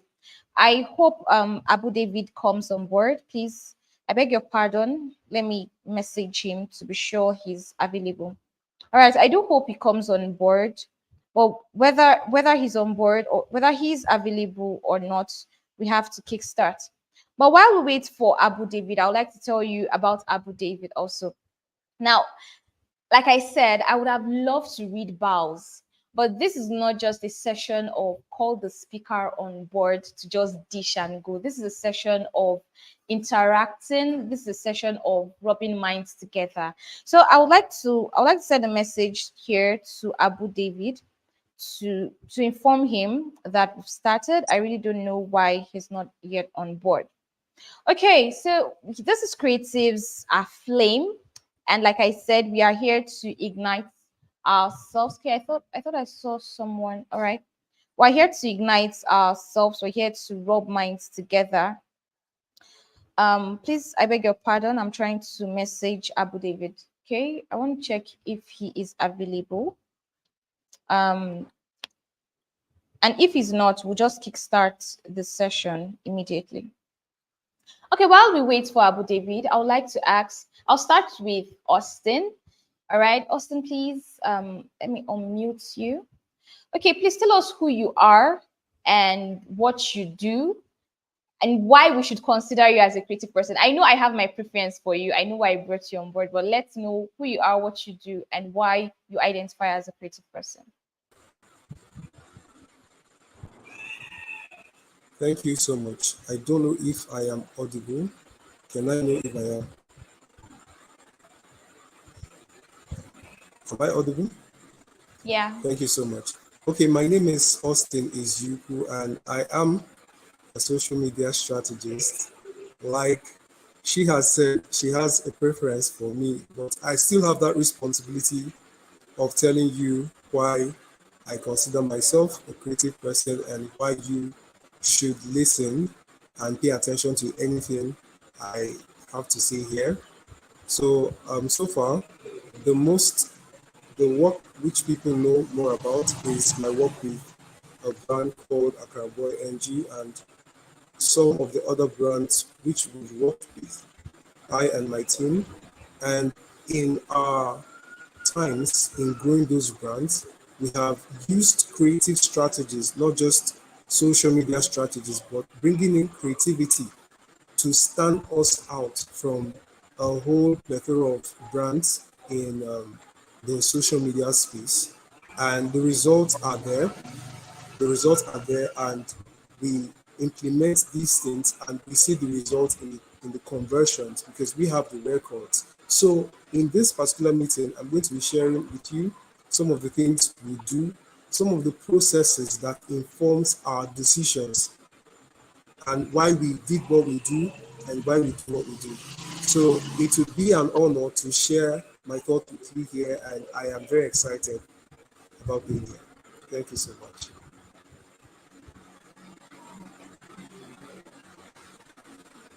Thank you so much. Thank you so much, Austin. It's my pleasure to have you. All right, we have Abu right now on stage. Thank you so much, Abu. Now, let me tell you a few things about Abu. I got to know Abu when I was someone who messaged him first on Facebook. I wanted to speak at a particular event he was organizing, and then it did not really work out. But then the relationship and interaction grew from just Facebook, went to WhatsApp. He was around for last year's Creatives Aflame, and ever since the interaction has been beautiful. Abu David is the pioneer of Marketplace. I don't know if I'm correct with the pronunciation, whether it's Marketplace or Market Palace or Marketplace. Marketplace. Yeah. All right, all right, all right. Thank you so much. So Abu David is the pioneer of Marketplace, an online platform where sales can be done. You can understand that we have a whole lot of creative persons who are here. We have persons who are very intentional about creativity. So let's go right to ask Ma'am Queen Jane. Please, can you tell us about yourself and what you do? Okay. Good evening, everyone. Thank you, Janet, for this opportunity.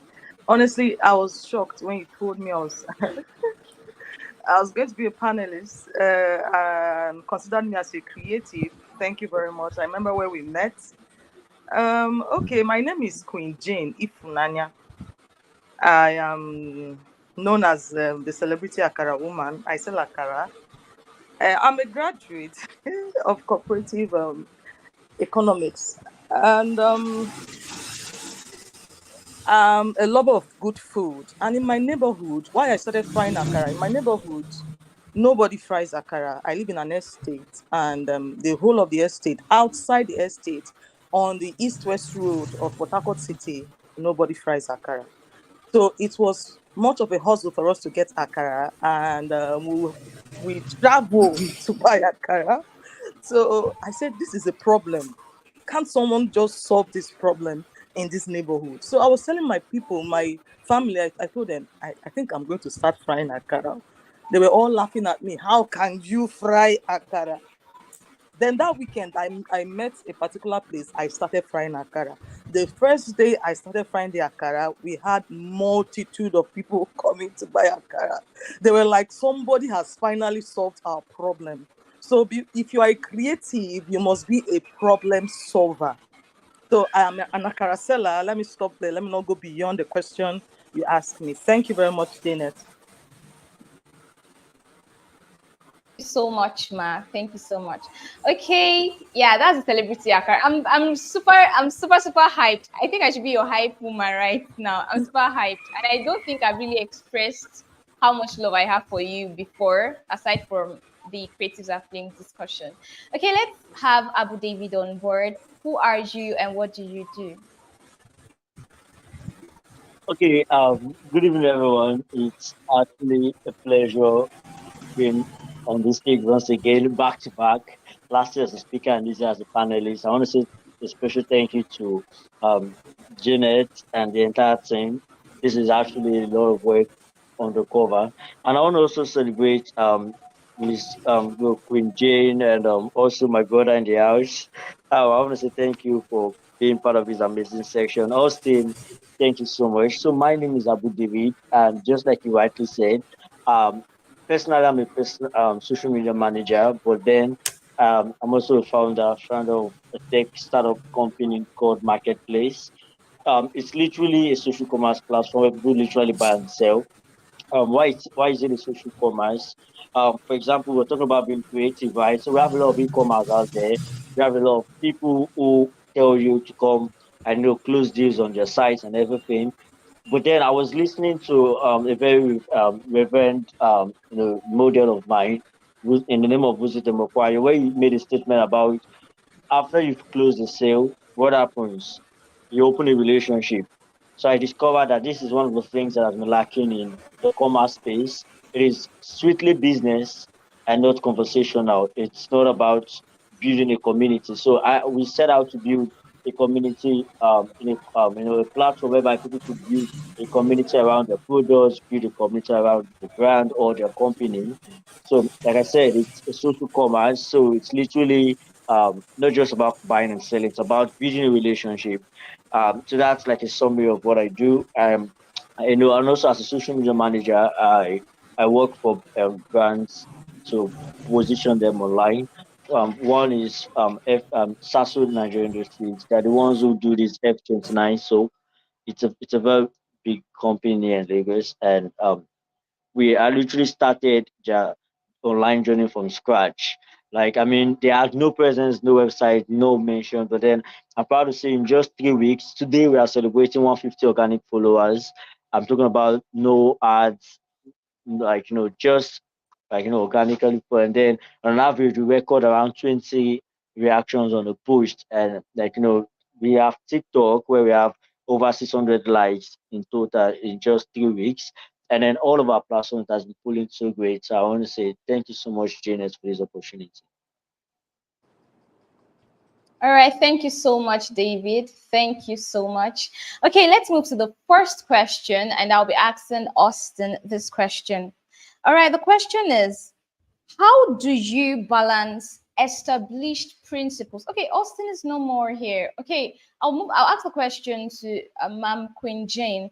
All right, how do you balance established principles with the need to be creative? An established principle, well, we know that this is how it ought to be. How do you balance it with the need to be creative? All right. Thank you very much, Janet, for that question.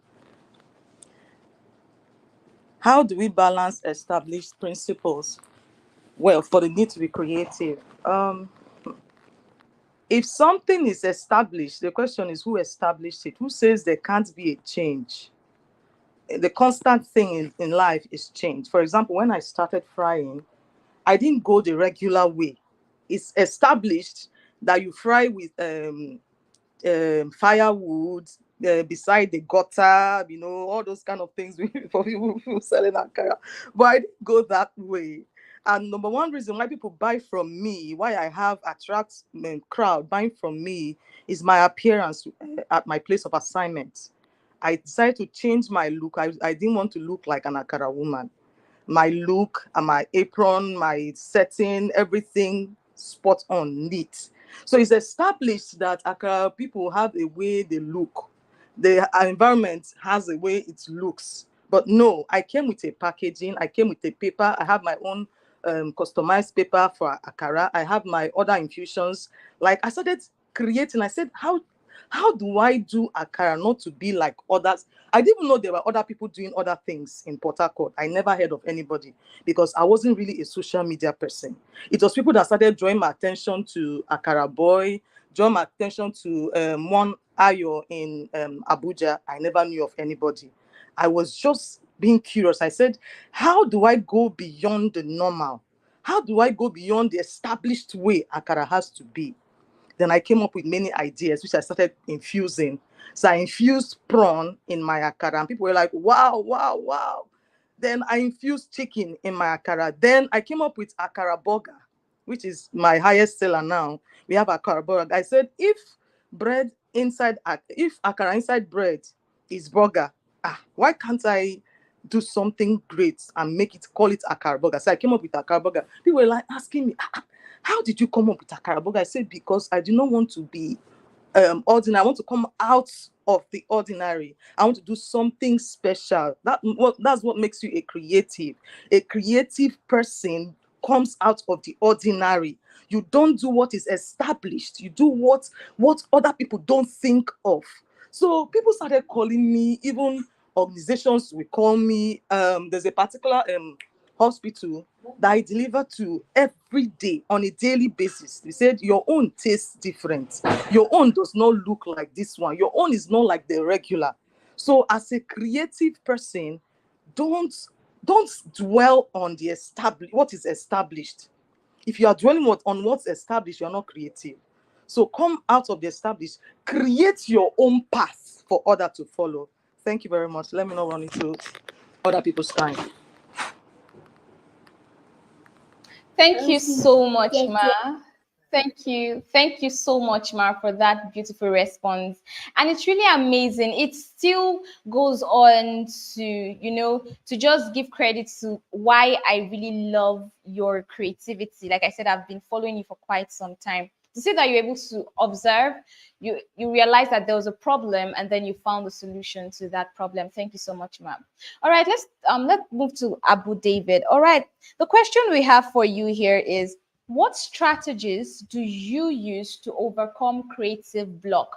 You are a social media manager. Not just that, you have your personal brand, your personal business, which you are building, the marketplace. How do you work against creative block when you know, okay, this is how I want my business to look like, and then you sit down to work on the project, but it seems like nothing is coming? So how do you work against creative block? Okay, so thank you for that question once again, Janet. So I did tell people that creative block, it's, whilst it stems from those words creative and block. I like to use this analogy that if it's a block, it means it can be moved. Right? It's just, I know it might not really correlate, but then it's just an ideology I used to just let people understand that if it's a block, it means it can be moved and then it could be repositioned. So one of the things we need to understand is that creative block is not your enemy. I would rather say, I wouldn't say it's that it is you, right? So um it is not something that we have to shy away from because it happens to everybody. Like the most creative person on earth experiences creative block. So what I'm going to do is list strategic ways to which we could overcome this.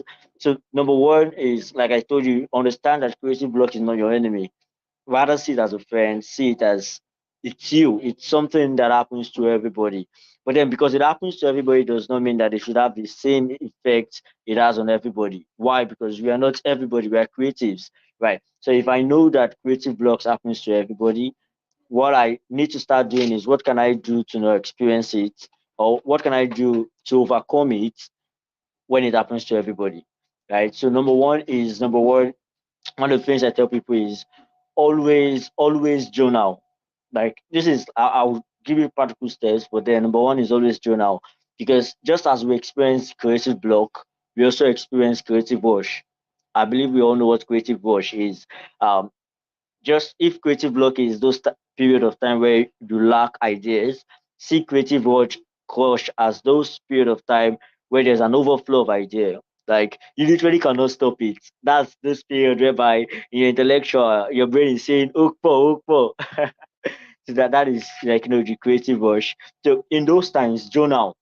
I see what a lot of people do, for example, make 20 posts a day, make 30 posts a day. Those are peak of the creative, rush. But what I do is, for example, when I have creative rush, I have in my notepad in my mobile phone where I journal all of these. I have books at home where I journal all of these. When I know that in the day I'm having like ideas to post 15 times, but then I don't know. I want to build a very scarce brand, so I don't post that often. But then I journal these things. So what happens is that when it comes to those times where I don't have those ideas, then what I do is now to now go back to the journal where I've written those ideas and start picking ideas from those journal. So that's one. Two is to have conversation, right?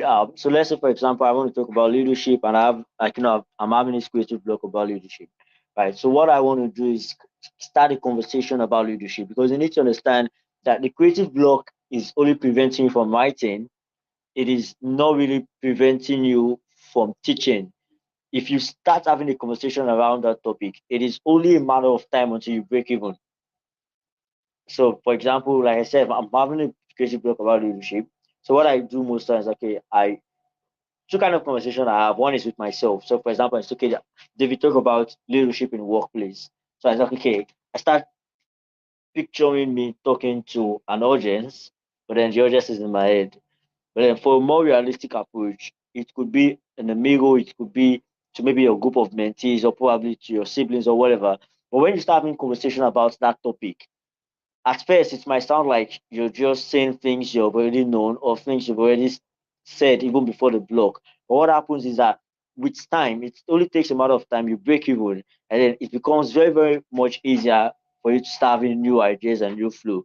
Because you need to understand that the creative block is a block, but then you can penetrate through that block. So what you need is that momentum to penetrate. So when you start having conversation around that topic, what you're doing is you're taking a nail and an hammer and you're drilling an hole in that block. So it only a matter of time until you pierce from one end to the other, and then you realize that you start having flow.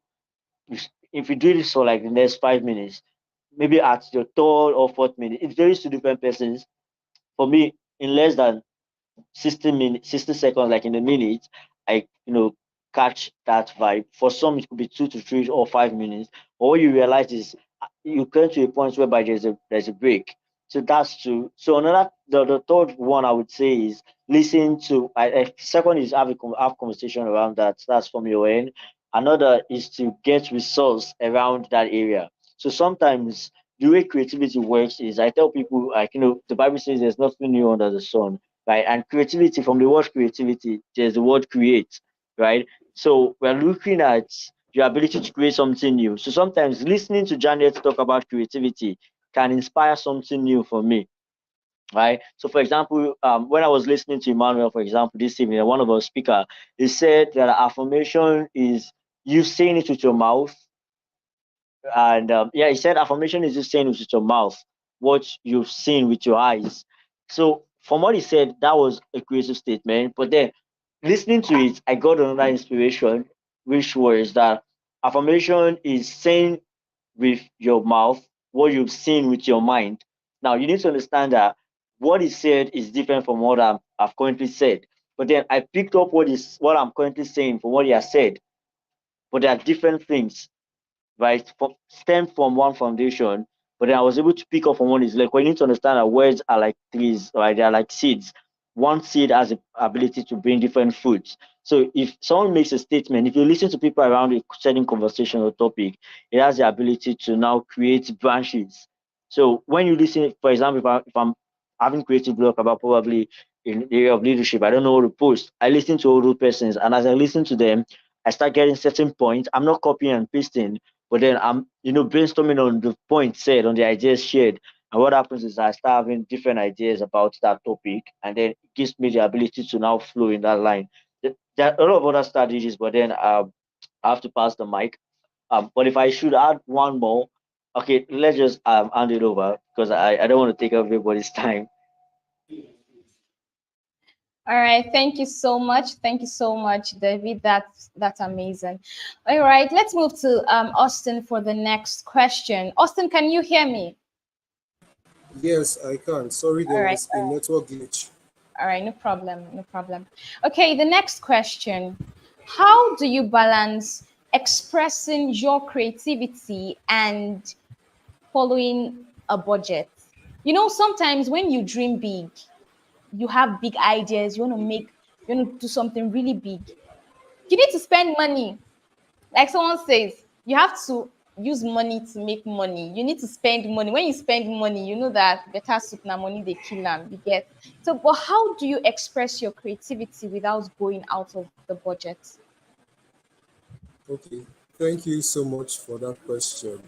For in my work with brands, what we do is to first of all start with the organic process. We test out some things that may not entirely require a lot of funds. And what helps me in particular is that I don't just manage pages. When I get to manage pages, I get to ask them for a way to document the KPIs. How is the sales coming? How many people are ordering? What happened when this happened? I have the figures, I keep the records, or I have someone who does it for me, depending on the brand. So I always can tell what's happening in the back end, what our creativity, what our efforts are doing. So for situations where we want to test out creativity, we first of all test it with the organic process. And then if they require funding, it's easier to convince them, to convince your client, to convince the board of directors that, see, this is what we need to do. Because they saw that the testing worked and gave them results, they'll be willing to put in more money to either invest in getting gadgets, getting things to put out that creative thing that you want to put out, the campaign or content creation, whatever it is, they'll be more invested in it when you are willing to test and they see the results. That's what I do, and that's what helps me. Another thing is that I get to, as I manage pages, as I manage brands, I get to look at what people are saying. What people are saying helps me to know where to channel my creativity. When people say something again and again, different people, then I take it as a sign that, okay, this is something people are into. This is something that people would buy into, the target audience would want to see, would want to have. So it's easier to know where exactly to channel my creativity. And when the results come out after the testing period, it's easier for the board of directors, the brand owner to invest in it. Because the reason why they call you or anybody who is a social media manager or strategist is for them to get results. Once they can see the results, it's easier for them to invest in whatever it is you want to do. So this is how I go about my creativity. Your creativity has to be backed with some kind of figures, some kind of information behind, so that they too know that you have an objectives and the objectives are in line with theirs. Thank you so much. All right. Thank you so much. Thank you so much, Austin. Thank you for speaking to us from your experience as a social media manager. All right. This next question goes to Ma'am Queen Jane. This next question goes to Ma'am Queen Jane. All right. The question is, how has creativity affected your customers' appreciation to your work? For instance, just I was trying to sush akara. I was like, okay, she sells akara. But when you came on board, you were like, I am an akara seller. I sell akara. You were just, sometimes when you want to say, when sometimes you want to say moi, for instance, when you're speaking to a white person, be like, yeah, some people say, is it beans pie?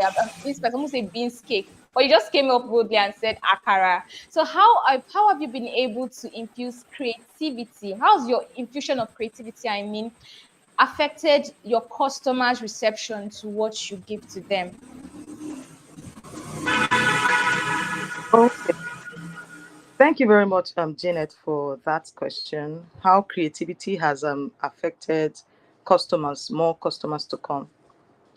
First of all, like an Igbo adage will say, okay, let me not speak Igbo here, please. Let me try to translate it in English.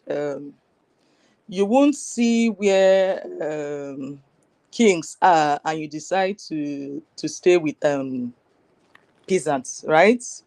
You won't see someone that package something beautifully well, and you decide to go to someone that just does things anyhow, right? Everybody likes the extra. As in when someone goes extra, it draws attention. People want to know, what is it? What is it about this place? And not only that, crowd is another factor. Where you see crowd, most people come to buy not because they want to buy. That crowd, they are inquisitive to know what is really happening here, that this person has so much crowd. And when they now come and you were able to you're able to grasp them, they capture their.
With Okay, hello, we're not hearing you. I think there was a glitch in the audio. Ma, can you speak now? We're not hearing the audio at all. Yeah, no, no, no, no, no. Maybe you should go off and then join again. Yes, then join again. Okay, so while that is on, I would like to ask, let's look at Abu David. Let's have you for the next question. How has your customers, you have marketplace in place. How has the feedback from your customers, how has it appreciated your creativity, and how has it depreciated? Obviously, there's sometimes you think you've done something excellently well, but then by the time people give you some feedback, you'll be like, hey, after all the stress you went through just to make this thing beautiful. So how has the customer's appreciation of your work or feedback about your work, how has it appreciated your creativity? How has it increased your creativity? And how has it in some ways depreciated your creativity? Okay, thank you so much. Please affirm if you can hear me perfectly before you leave. Okay, thank you. So, is this a very tricky question? So I'll try to answer as safe as possible. So, number one, I do tell people that feedback is not a killer of creativity. I believe it fine tunes creativity. So when you talked about how some feedback, for example, enhanced my creativity. So I think the first thing is to understand who is in a place to give you certain feedback, right? So, for example, before we launched Marketplace into the public, the demo version currently that is up, I reached out to some of my friends. Some individuals, I have a lot of them, but then because of the available resources, I reached out to some. I was like, okay, bro, can you literally go through the site and give me all the critiques that I need? Like, do not look like it's me. Just zero your mind that you know me and give me your blunt critique, right? So so getting this response from them, for example, they gave me all of these critiques and everything. Uh, Now that we are public, there are certain things these people currently are telling me that I know, and there are certain things that also they are not telling me that I know, because I've gone through that process of getting quality feedbacks from the people that are the core. Because you need to understand that, for example, for someone like us, our core are not just an average users, our core are mostly creators, right? So these are the guys that have feedback that we should be very concerned about, right? So an average person can come and say, "Oh, I don't like gold, I don't like black. Why didn't you use white?" See, those are not the kind of feedback that would demean my creativity.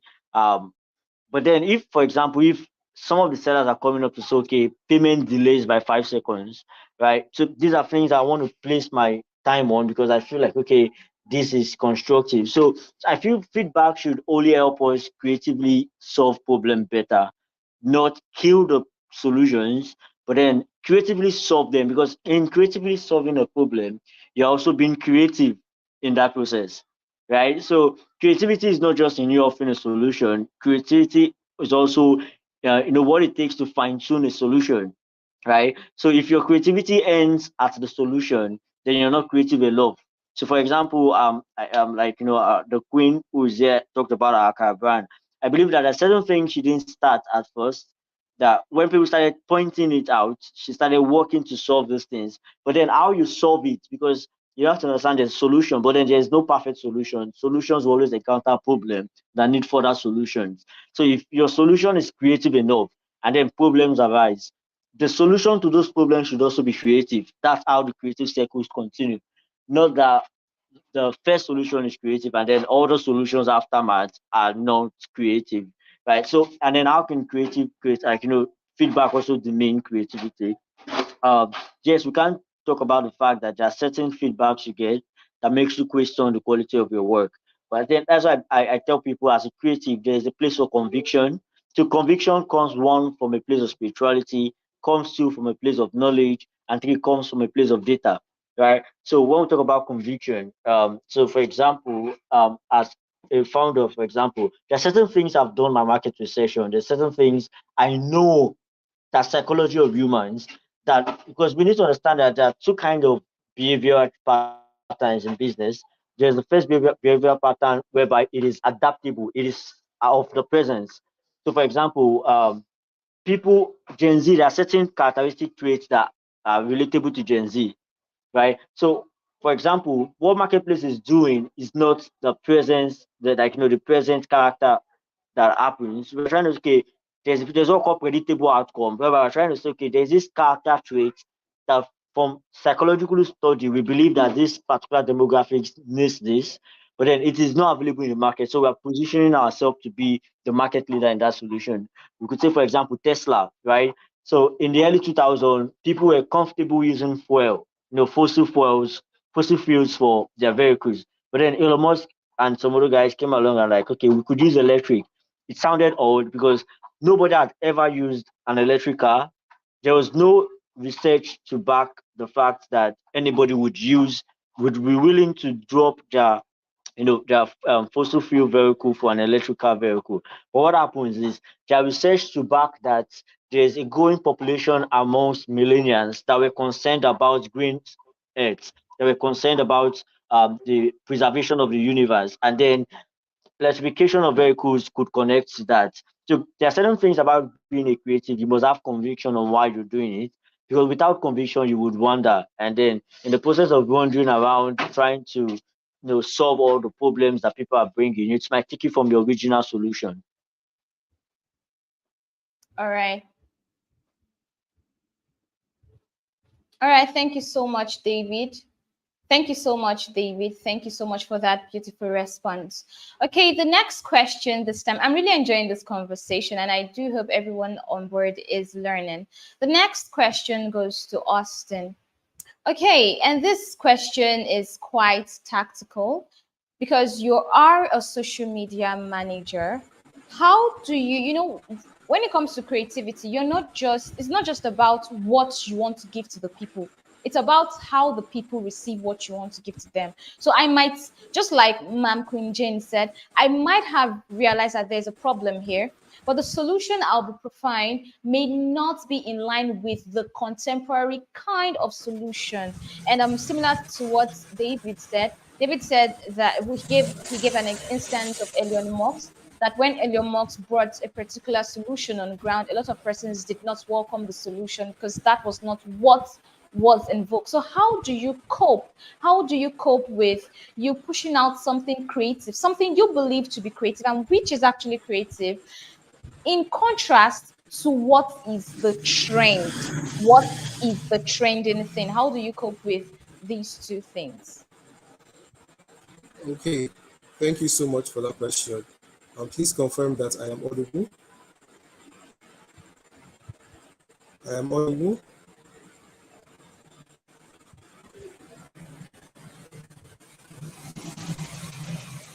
Please confirm that I am audible. Yes. Okay, thank you so much. Okay, we get to face that a lot as social media managers. For me, I would say that there was a time I had to stop. I had to stop loving my work so much. That's something. That's something you should hear again. I had to stop loving my work so much. I had to stop loving the content I put out so much. I had to stop loving the campaign I think of so much and start looking at what the response of the people who I want to reach and convert are. What are their responses? Because we get to create a lot of content, we get to push a lot of marketing and campaigns, create things, and it's so creative. I took maybe an hour, maybe 20 minutes coming up with this. However, I might put it out there and the response I get, not what I'm expecting. It's not giving or in line with what I need, what the brand I am managing needs. So I had to start removing my love from position to be creative on what the needs of the target audience are, the needs of the people I'm trying to reach are. So there are so many cases where we created a campaign, we created something, and it was amazing for us only to check the comment, check feedback, and there's someone who thinks, oh, you need to do this. There's someone who thinks, you need to put that in place. I got a response one time. Somebody would say something like about the brand, because as a social media manager, you're also a representative for brands. So I have the task of getting the feedback to improve on the brand.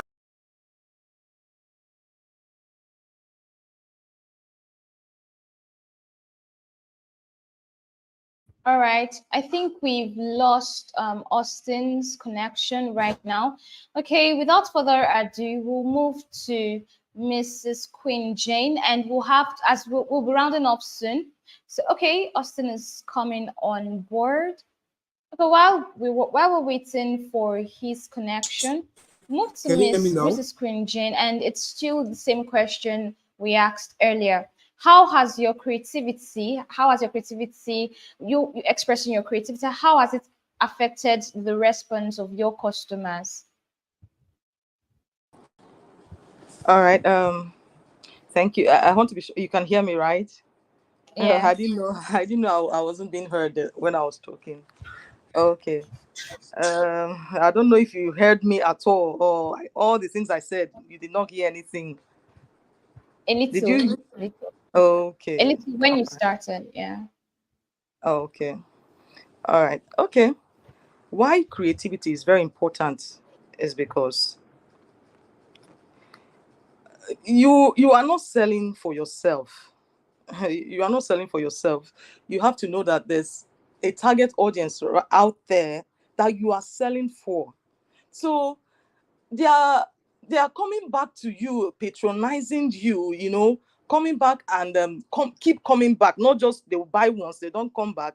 It's going to be about what you dished out to them, the outputs, the inputs of whatever it is you are giving to them. Like I talked to you about my akara. Number one, why people started coming, I mean, I can't even explain the way they are coming. Like right now, my kids are on holidays. All hands are on deck because it's not something of myself and my worker alone. It's something that I will need more people because almost all the children are on holidays. So the crowd is terrible, or should I say is glorious now. Let me not speak negatively. So, but how did I get there? First of all, it was God's grace, but is the creativity attached to the work, attached to the service you are rendering, that we bring the multitude. Most times before we go out, we pray. Oh God, for the business people, you pray, God, I want multitude, I want customers from east, from west. You know those kind of prayer we pray. Most of them are religious because you are not doing the working. You are not showing working. You are not showing working for people to come, because there must be something that will attract people to come. If you have not done that thing, if you have not gone behind the scene to do that thing that will attract people to come, and not just coming, retaining them.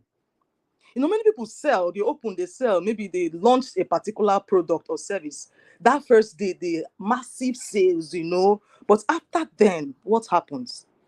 You start experiencing low sales. No, your creativity is questionable, because creativity retains. They want to come back for more because they know you have something they need. You have something everybody needs.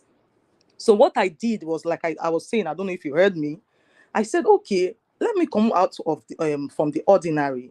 I started with I did my branding, my paper. I didn't start with much, like the other speaker spoke. You don't really need, start from the organic. I think it's Austin that said that. Start from what you have. Don't go and be looking for what you don't have. I started from what I have. I started right very little. I can't tell you how small I started. I'm not sure anybody in my level will start as low as I started. But I started well. It may be very low, but I started well. So people started talking about me.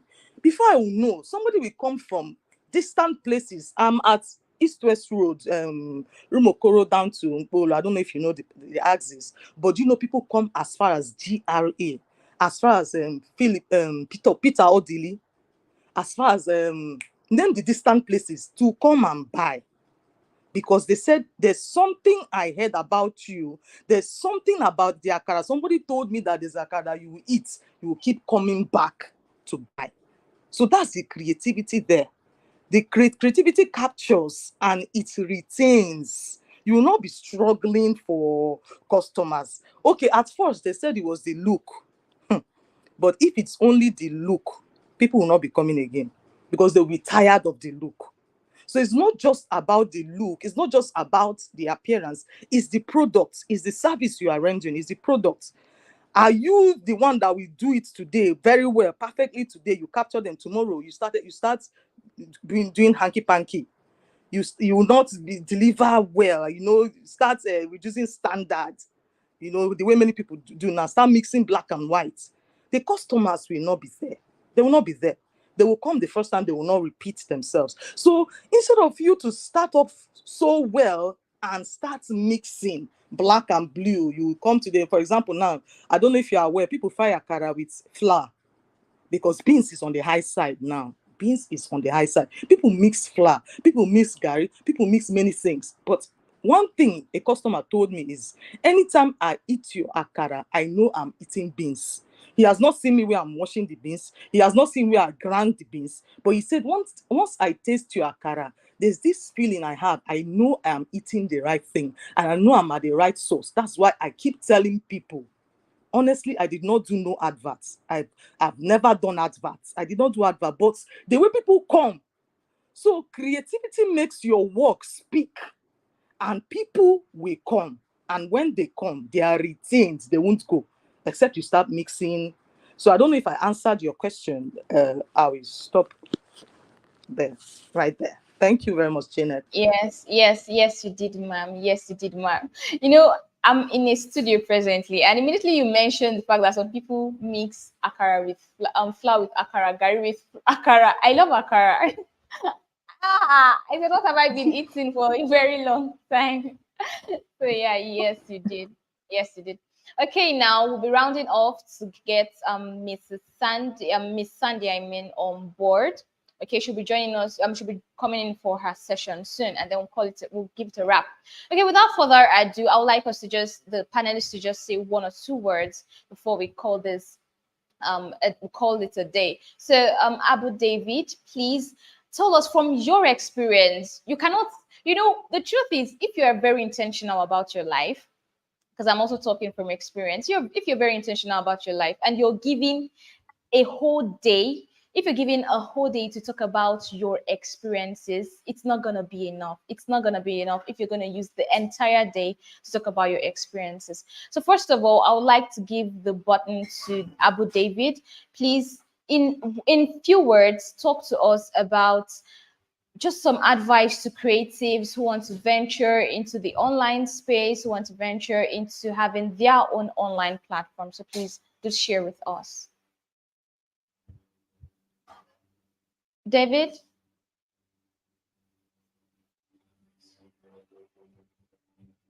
This is David there. Can you hear me?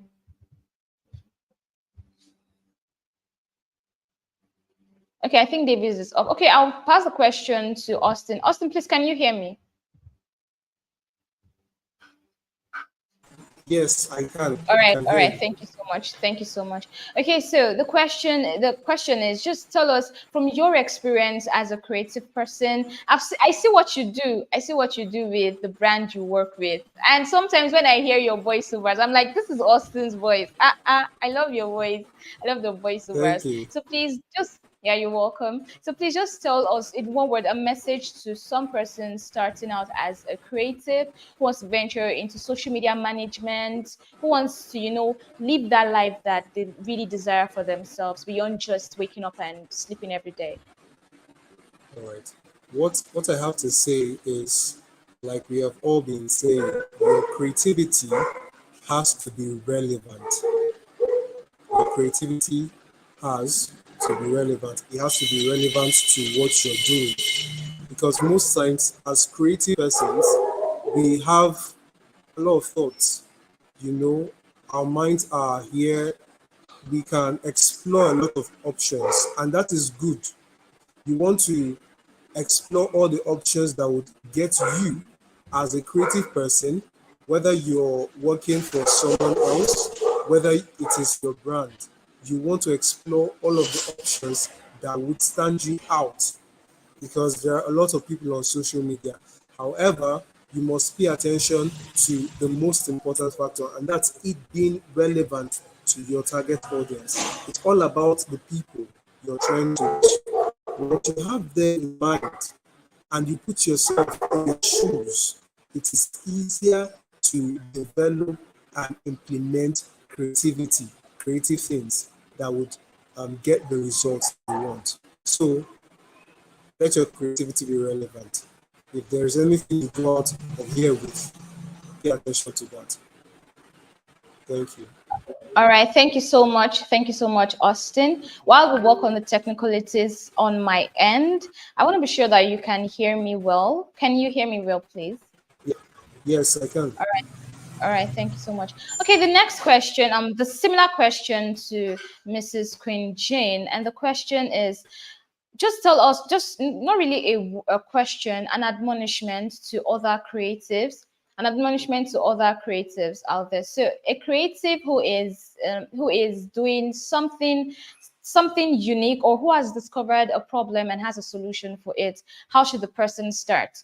Possibly maybe when you started you had the support. I remember somebody recently, just this last week, asked me, did my like, oh, maybe I have supportive parents and all. Somebody might have similar vision with you or similar ideas, but they may not have this kind of maybe opportunities or privileges you had, and that doesn't mean that you did not also have your hurdles to cross. So please just give us some admonishment to these persons. Okay. Thank you again for bringing me on. And creativity is born out of passion. That's what I want to talk about. So you start from what you have passion for.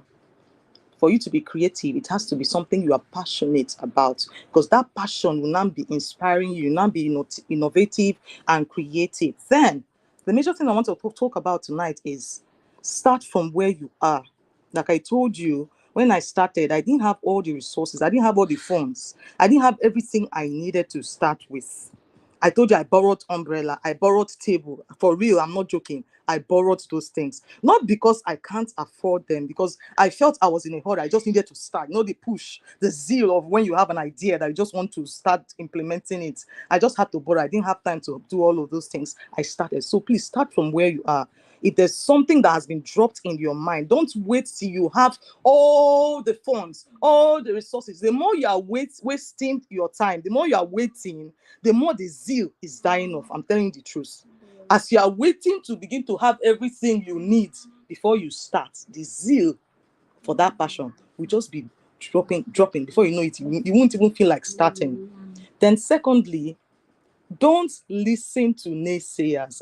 When I started, I didn't tell you everything about how I started. People were mocking me. They were laughing at me. My husband is an engineer, and by the grace of God, we are not feeding from hand to mouth. We feed very well. We have over 11 people living with us.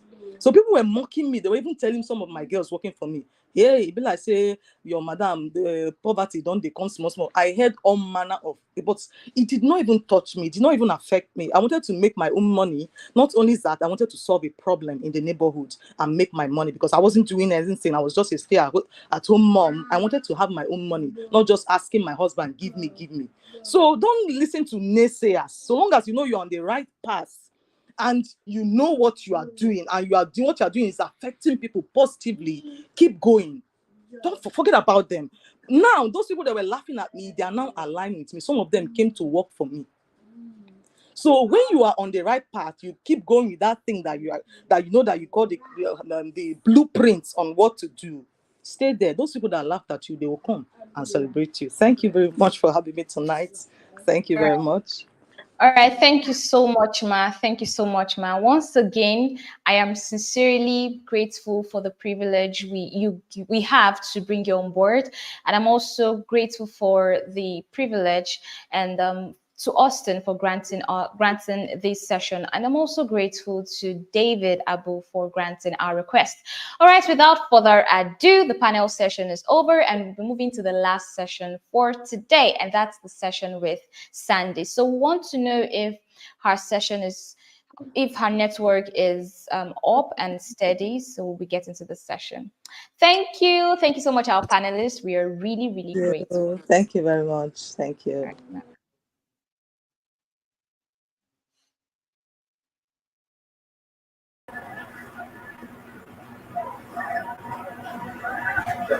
Hello. We can hear you, ma'am.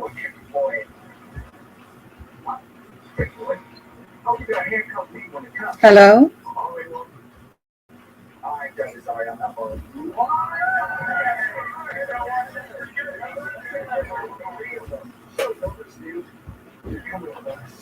Yes, we can hear you. We can hear you clearly now. Okay. Okay. Good evening, everyone. Kindly let me know if you can hear me in the comments. Okay.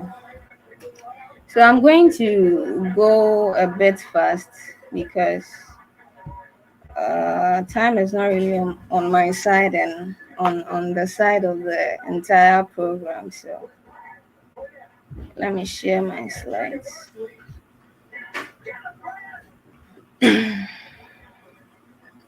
Okay, so I'm sharing briefly about how storytelling changed my life. So, like I mentioned before, I'm a brand storyteller from Ghana, and I'm passionate about connecting good brands to the right customers through storytelling. So, basically, what I do is that I help brands find their message, one central story that they can proclaim through their content to build a brand that their customers love.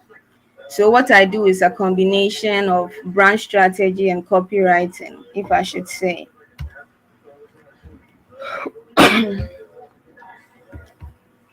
But I didn't start as a brand storyteller. So I went to Ghana Institute of Journalism and I graduated in 2017. But then I didn't know what I wanted to do with my life. So I started a writing business because I was good at writing. But then I went with the family and friends, and most of them wouldn't pay me. I had to give a lot of discounts, and it was a mess. So in 2020, I started a business. I started designing, and I decided to design 3D logos. So these were the logos I was designing. If you are very familiar with 3D logos, you know what I'm talking about. So as I followed certain creators on Instagram, I realized that these 3D logos were not professional and I wanted to do more. So I decided to change the way I did things. So that was my first encounter with brand strategy. At that point, I didn't really understand it well, but I knew that I wanted to create a new perception. I didn't want people to see me as a non-professional 3D logo maker. So I made this simple strategy, and the strategy was this: I'm going to improve my logo design skills, and I'm going to share content on everything that I've learned, and also the experiences that I had from my writing business. So I took courses on Udemy, Skillshare, then I started writing content. So here are some of the content.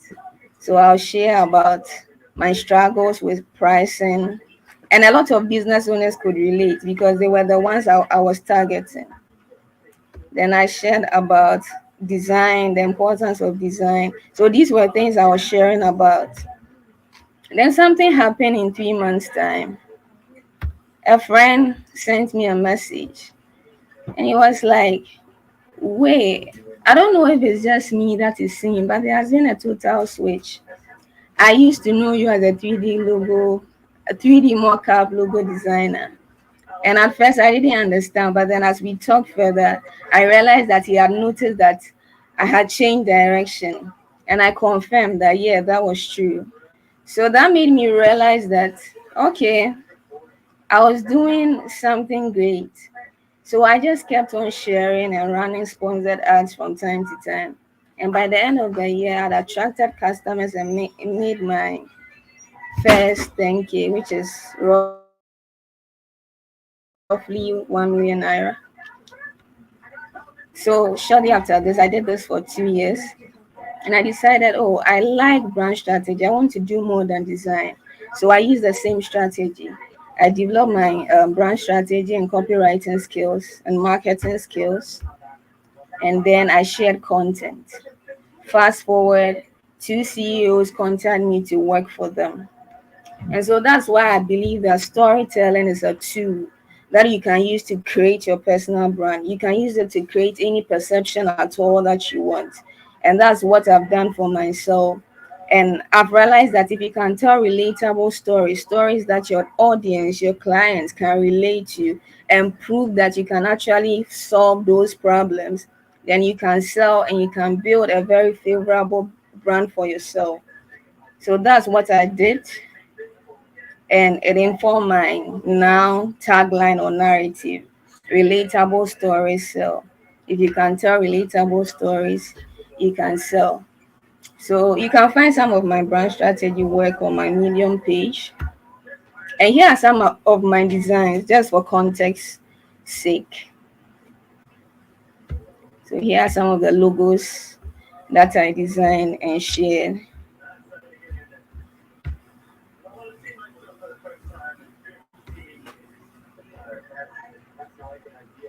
So now let's move on to how you can craft your own narrative.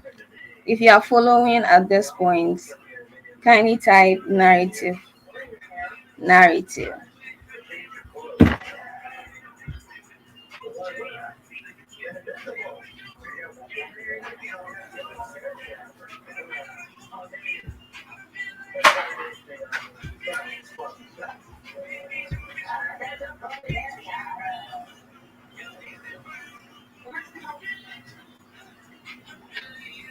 Okay, I see Martha. I see Queen Jane. Okay, thank you so much. I see Gifted too. Thank you.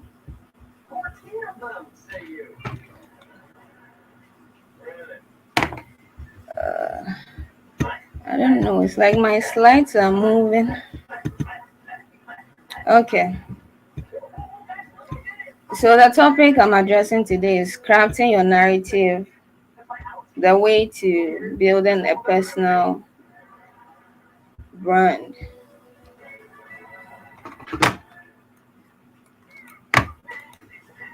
Okay. So I don't know what is happening to my slides.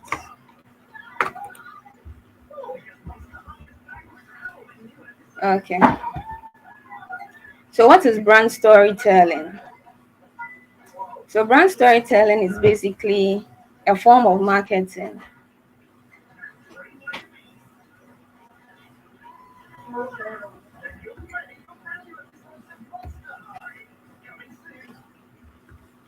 Oh wait, my slides keep moving.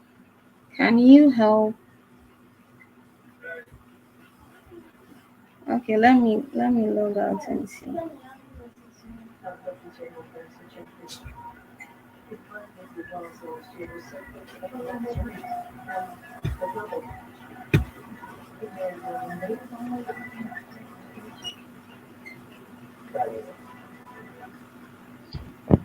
We'll handle the when you want us to move, just let us know. We'll handle the slides from here. Okay, thank you. Okay, so crafting your narrative, the key to building a personal brand. So what is brand storytelling? Like I said, I'm a brand storyteller. So what is brand storytelling? It is simply a form of marketing where a business pushes a particular idea or narrative by telling stories that their customers can relate to. So the aim here is to connect emotionally with the customers and also build a favorable perception. So let me break this down. Now, there are three ways that brand storytelling is different from traditional marketing. So with traditional marketing, it's a bit brand centered, company centered. So you will see these adverts on social media or on television and the brand or on their website, and they're saying we are a good brand, we have a good team, come and work with us. That is traditional marketing. And these days in the social media age, in the influencer marketing age, those things are no longer working. And so that's where brand storytelling comes in. Brand storytelling is customer focused. So instead of you talking so much about yourself, brand storytelling is about focusing on how you can benefit the customer or how your product, your brand can serve the needs of the customer. So instead of saying we are top-notch company and so we want you to come and work with us, you have to explain how does you being top-notch affect the customer? How does it help the customer solve his or her need?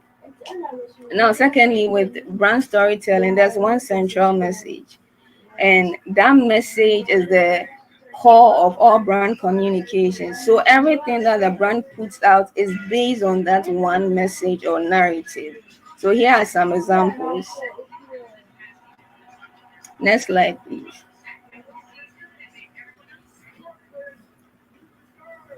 So here are some examples. Nike says, just do it.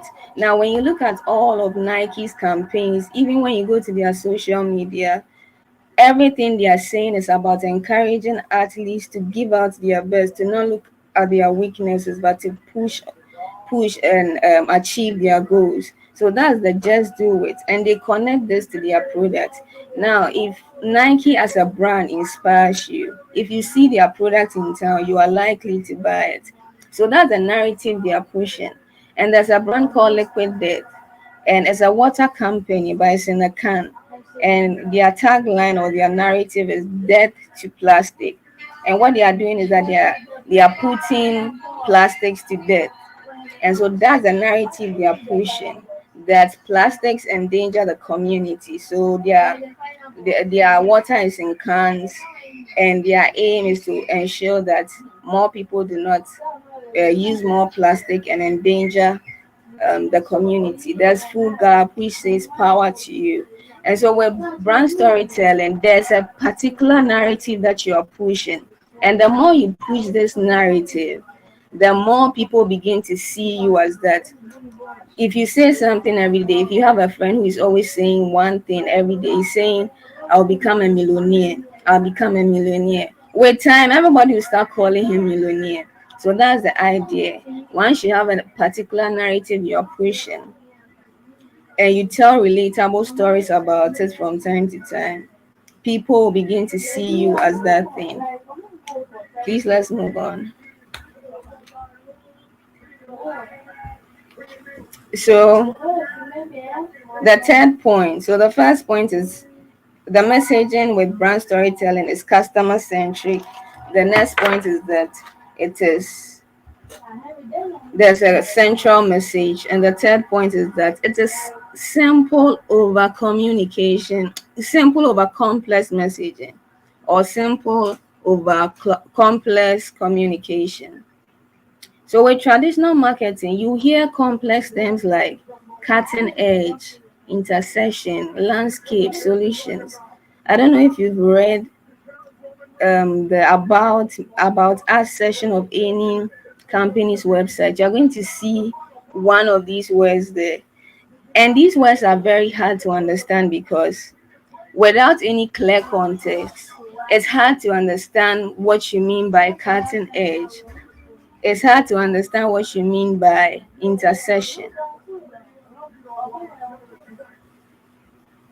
So there's little to no room for imagination. So in brand storytelling, the idea is to use very simple terms, simple words that people can understand. I think the slides are moving again. So you use simple words, relatable scenarios, analogies that people can understand. You use stories, you use the experiences of your people to communicate, of your customers, your audience to communicate. So there's a project I worked on as a fan project. I worked on it with a designer, a brand designer, and a cartoon illustrator. And here we use the experience of the people we're targeting. We use the experiences of those people we're targeting to communicate the message.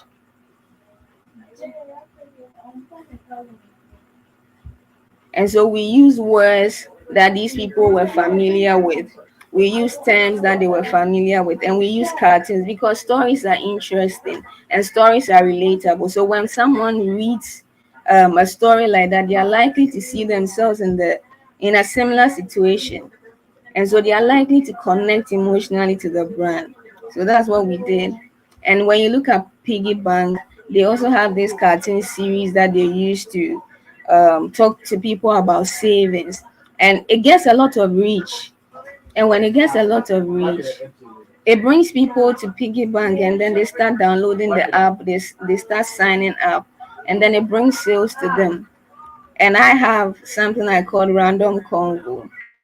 So I use stories, dialogues that are on the minds of my audience, and I use that as a way to communicate my message. So instead of communicating directly, which I sometimes do, sometimes I put the message in stories and I communicate it.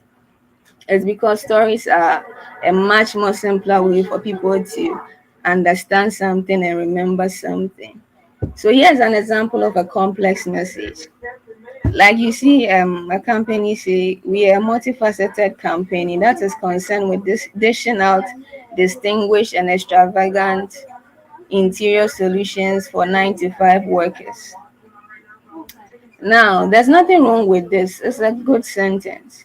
But then there are so many abstract words, multifaceted, distinguished, and extravagant. These words are not words you can imagine. And so you just read this and maybe nod your head and move on because there's nothing for your imagination here. But then let's look at something like this. We are an interior design company that transforms your house into a chamber of comfort where you can relax and have a soothing sleep after a hard day's work. After a hard day's work, you just want to go home and have your peace of mind, relax and sleep. So when you see chamber of comfort, already you can imagine a very cozy place with a comfy couch. You can imagine maybe very nice flowers, nice vases, curtains, and everything is just so smooth. There's music in the background, soft music in the background, and you can just relax in the comfy couch and just have a soothing sleep. So this engages the imagination. This makes people see something with their eyes. And when people see things with their eyes, they will buy. They see things with their mind's eye, they will buy. People make decisions based on emotions and then they defend it or they explain it with logical reasoning.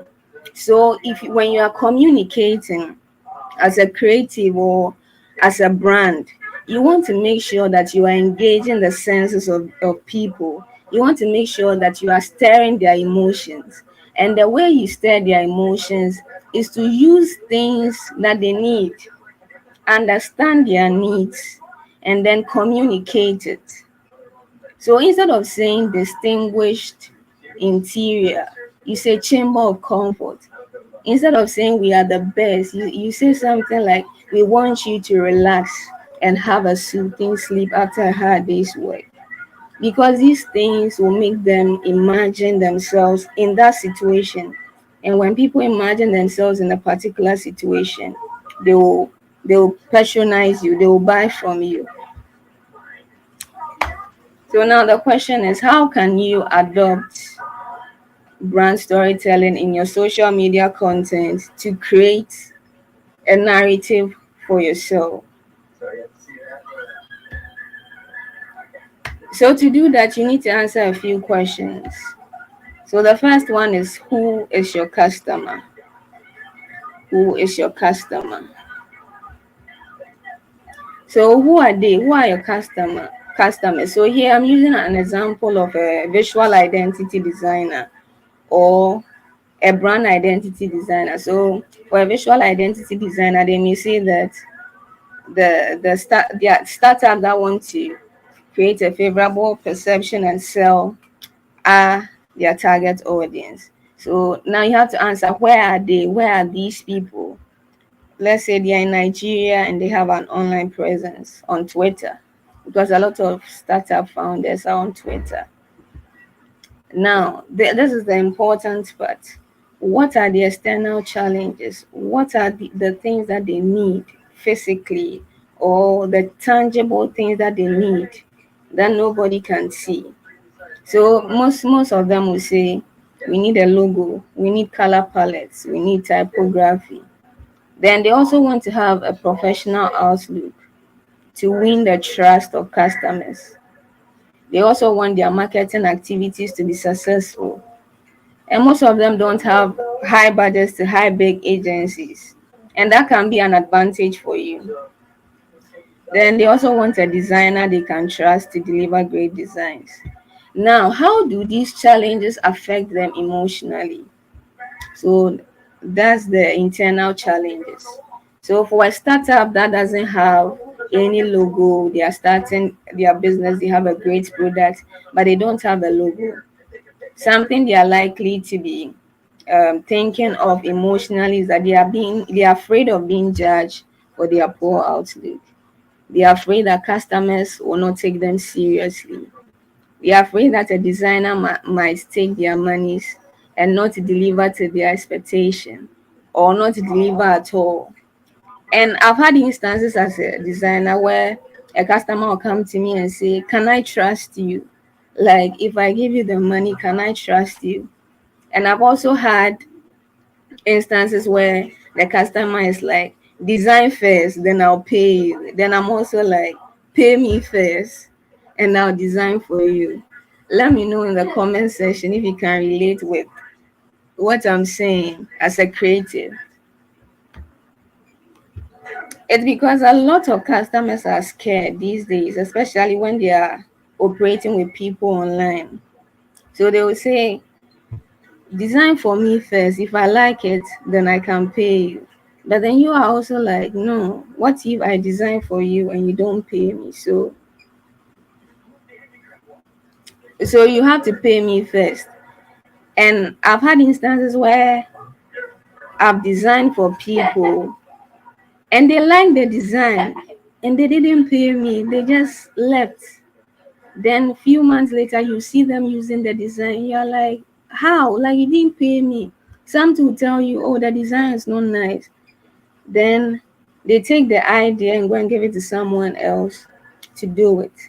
That's from my perspective as a designer. But then think about the perspective of a business owner. The business owner too is concerned for his money. Imagine you paid somebody, let's say 100k naira to design a logo for you, and then they design two samples or something you don't like, and they are like, "That is it.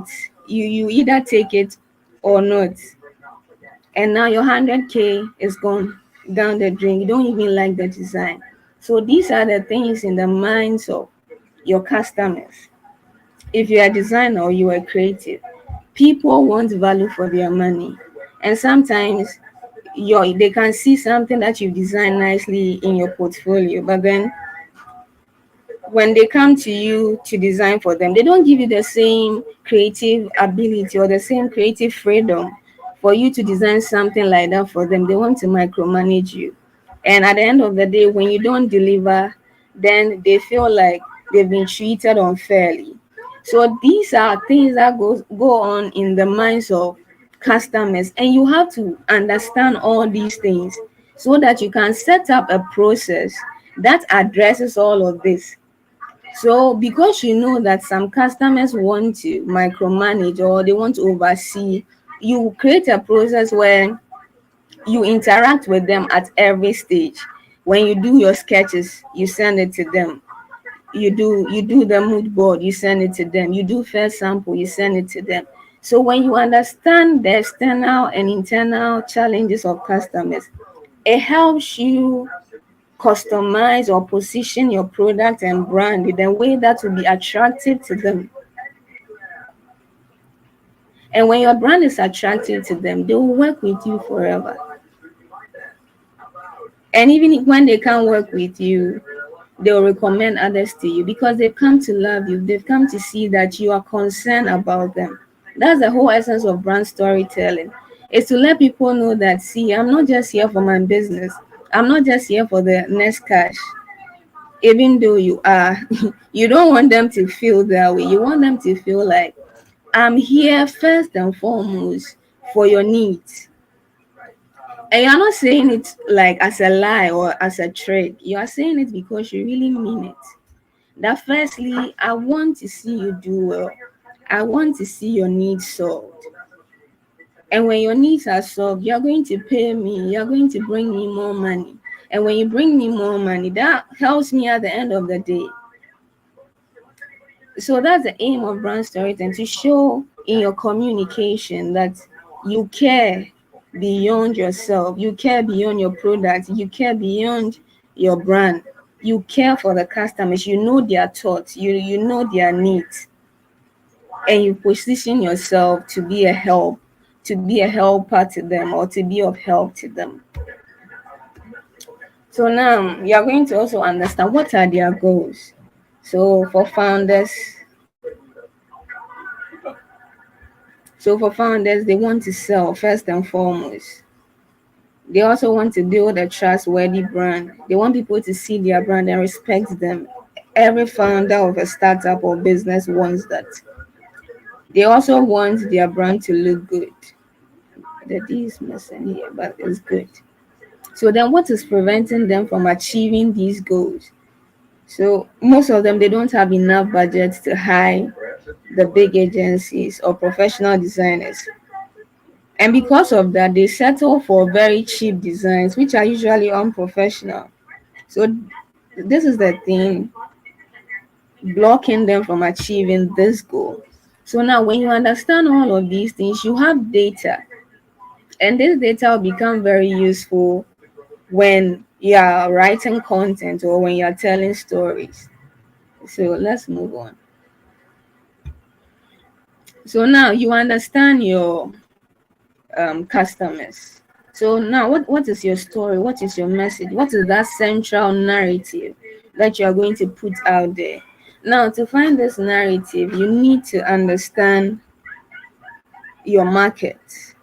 So you need to do something called competitive analysis. Now, competitive analysis is when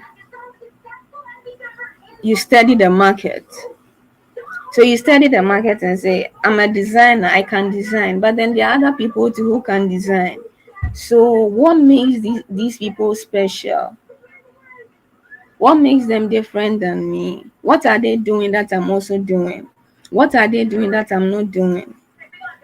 What are they good at? What am I also good at? Why do people go to these big designers or these big agencies or these big freelancers? Why do people go to them? And how can I make these same people come to me, give me the same respect, and pay me when I charge them more? So that's what you are doing here with a competitive analysis. So you ask yourself questions. Are they able to meet these other designers? Are they able to meet both external and internal needs of your targeted customers? What are they doing well? What are they not doing well? How can you leverage the things they are not doing well? So when you do your competitive analysis, you're going to find out a whole lot of things. For instance, if you're creative, you may have experienced something like this before. So let's say you have a creative friend and someone comes to them and say, hey, I want you to design a logo for me for 200K. And your creative friend is like, no, I don't charge 200K, I charge 500K. Then you are there sitting there like, this guy, if you don't like the 200K, send the clients to me. So let's say one day your friend sends the client to you and the client comes to you, checks your portfolio and is like, I can't pay you 200K, I want to pay you 50K. And you're like, why? You wanted to pay my friend 200K, but then you want to pay me 50K. Why? It's because a lot of customers want a good deal. Now, the person that they are paying 200K, they know that that person is worth more than that based on that person's work, that person's experience or portfolio. They know that that person is worth more than 200K, but then they want a good deal. So they are going to present 200K to that person. But they come to you and they realize that, oh, you are not on your friend's level in terms of experience, in terms of portfolio and all of that. And so they are going to beat the price down. So when you understand these things, it helps you know how to position yourself, how to compile your portfolio so that you can create a perception that, see, I'm not playing. There are certain amounts that are below me based on the kind of work I've done, the people I've worked with, and my process. And sometimes you don't even need to have worked for a lot of big people. Just by understanding the customer and putting out content that shows that you understand the customer and can deliver what they are saying, you can get them to pay you the amount that you deserve. I remember there was a time this guy sent me a message on WhatsApp, and somebody had given him my number. So he sent me a message and he's like, he needs a logo. And I'm like, okay, what's his budget? And he mentioned a very low amount. He mentioned like 50 cities, which is like 5K, like 5K naira. Then I'm like, no, I don't charge that low. So he's like, okay, can I see some of your works? So I sent him a link to my Instagram page, and he went to my Instagram page. I gave him time. And when he came back, he sent me a message. Hey, me, I'm just looking for something simple. Oh, I don't need very complex things. You're a very big woman. And he started talking plenty. And that made me realize that there's a way you can put out content, there's a way you can tell certain stories, you can position yourself that will make people see your worth. And sometimes your work doesn't have to be overly excellent. You don't have to be perfect, because that's what creatives think. We think that your work has to be overly perfect. You should have some level of excellence, yes, but then you should be able to understand the needs of your customers and position yourself in a way that is attractive to them. I hope you are following. If you are following, kindly type positioning.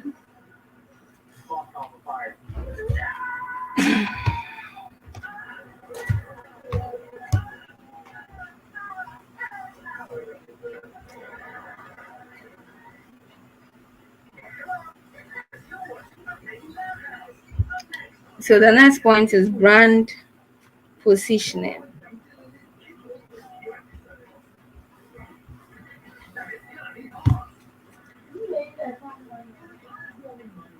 So basically, okay, thank you, Favor. Thank you, Abigail. So your brand positioning is simply the unique position or space you occupy in the market. So like I said, when you do the competitive analysis, you are trying to understand what is going on in the market. Who are the OGs in the market? Why do people like them? Who are those who are not really respected in the market? Why is it that they are not respected?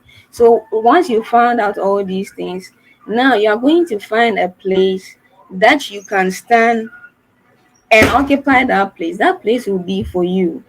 And because that place is for you, you are going to stand out and people are going to recognize you. Now it's like when somebody is going to the airport to meet a stranger, they don't know the person, but then they are hosting the person. Now when they get to the airport, they show a card with a person's name. And that card is a signal that when you see it and that's your name, you are going to walk towards that person or even wave towards that person. So that's what brand positioning is. Is you pulling a card and saying, hey, this is who I am, this is who I'm for, and this is how I do my work. And so when people who like what you do or believe in the same thing you do see it, then they know that, okay, this is the person I'm looking for. So, for instance, as a brand storyteller, I work with startups and personalities. So, startups and like personalities like founders of startups and all that. I don't necessarily work for movie directors, comedians, and all that. I'm on the business side. So, when you're looking at my content, you're going to see a lot of business things. And I also don't work for people who believe that you have to use complex words to sound smart or to sound professional. I don't believe in that. I believe that no matter who you are targeting, there's a simple and clear way you can speak to them, that will get them to understand you. So if I see somebody who is so much about using big words, using very abstract words like the ones I showed, I don't work with such people because they are going to frustrate me and I'm going to frustrate them. I'm not for them. They believe that using complex words or big words is a sign of knowledge. But I don't believe that. I believe it's a sign of poor communication, because good communication is when you are able to understand your audience and speak to them in a way that is simple and clear for them. They don't have to burn so much calories to understand you. They don't have to do so much work just to understand what you're saying. So I'm not for such people. And so I do that with my content. With my content, I'm always holding a card and saying I'm for businesses and people who do business stuff. And I'm for people who want to tell stories, people who want to communicate in a way that stirs up emotion, people who want to communicate in a way that is relatable and make people love them. So that is brand positioning. So let's say, based on your competitive analysis, you find out that most designers in Nigeria and on Twitter only know how to design good looking logos, but the logos are not functional. But then you understand what it means to create functional logos. So you are going to occupy that position that I'm not just a nice logo designer. I design logos that are functional, logos that can make you sell as a business owner. So this is your positioning, to design logos that do not only look nice, but oh, that's a mistake here, but also express the inbuilt qualities of the brands they represent. So this is a position you are maintaining, that you are for startups first of all. You are not just for startups who are looking for something nice. You are for startups who want to express their qualities or how excellent they are through their visual identity. So based on your positioning, you can create a very compelling brand message. So this is a brand message I just typed out. So you can say something like, no matter how good your product is, customers will trust you firstly by how your brand looks. This is why it's important to get a logo and visual identity that doesn't just look nice, but expresses the excellence or quality your brand provides. When you work with me, I design with the needs of your brand and customers in mind. This way, when customers see your logo, they can easily tell that they will have a good experience buying from your brand. So this is the message that is going to serve as the foundation for all your brand communications. This is what you believe. This is what you stand for as a brand. That a design doesn't just have to look nice, it has to be functional. So based on this, you can create a lot of content that will attract people to you. So now you can reduce the brand message that we just typed into one sentence. I create designs that sell. And then you can reduce it further to designs that sell. So now this becomes your narrative. And based on this narrative, you can share a lot of content that will attract a lot of people to you. So then you can create content pillars. So you can touch on the role design plays in building trust. You can touch on what makes a logo great or attractive, what makes one a great logo designer. So I've written a simple content here that I'll share with you, and we'll bring this to an end. So this is a simple way you can write content that will stir up the emotions of people. Describe the challenges your customer is going through vividly. So as a startup founder, you want to win the trust of your customers. As a result, you paid a lot of money to get the best logo. However, the logo designer hardly communicated to you or listened to your suggestions throughout the project. He ended up designing something that you knew was inappropriate for your brand. Now, anytime customers see your logo, your competitor's name immediately comes to mind because the logo looks a little similar to theirs. So here you've described exactly what the founder is going through. They've wasted money. Now they are sending customers to their competitors. Then the next thing is to show empathy. Let them know that you care and that you're on their side. So you say something like, "That's a nightmare. No one should spend so much money only to end up with a logo that reminds customers of their competitor." So you are saying, "Hey, I care for you." Then describe your solution and reiterate your brand message.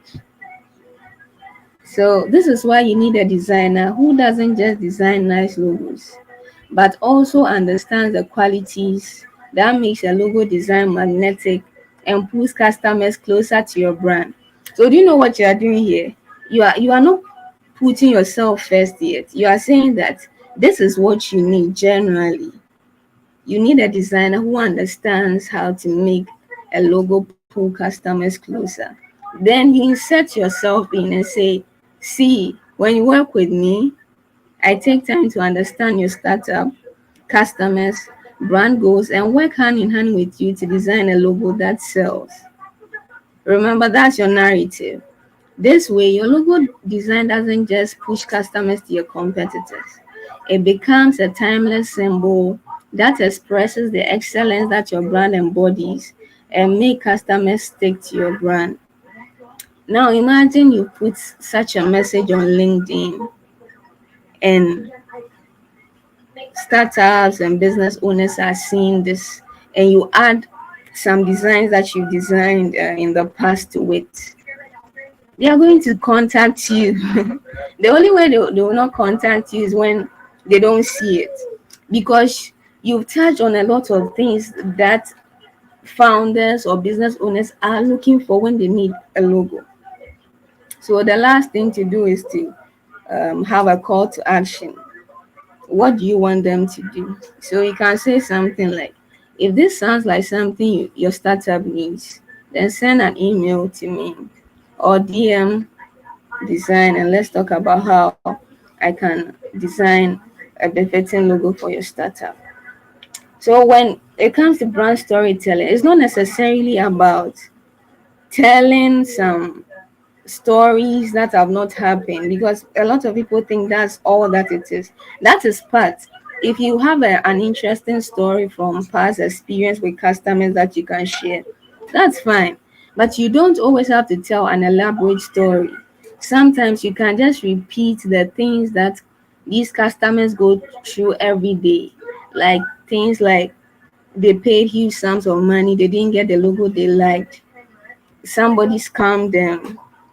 These things are things that they are going through every day. So you can just reiterate them and then insert your narrative. Let them know that you are that guy, you are that girl, you are that woman, you are that man who is there to help them.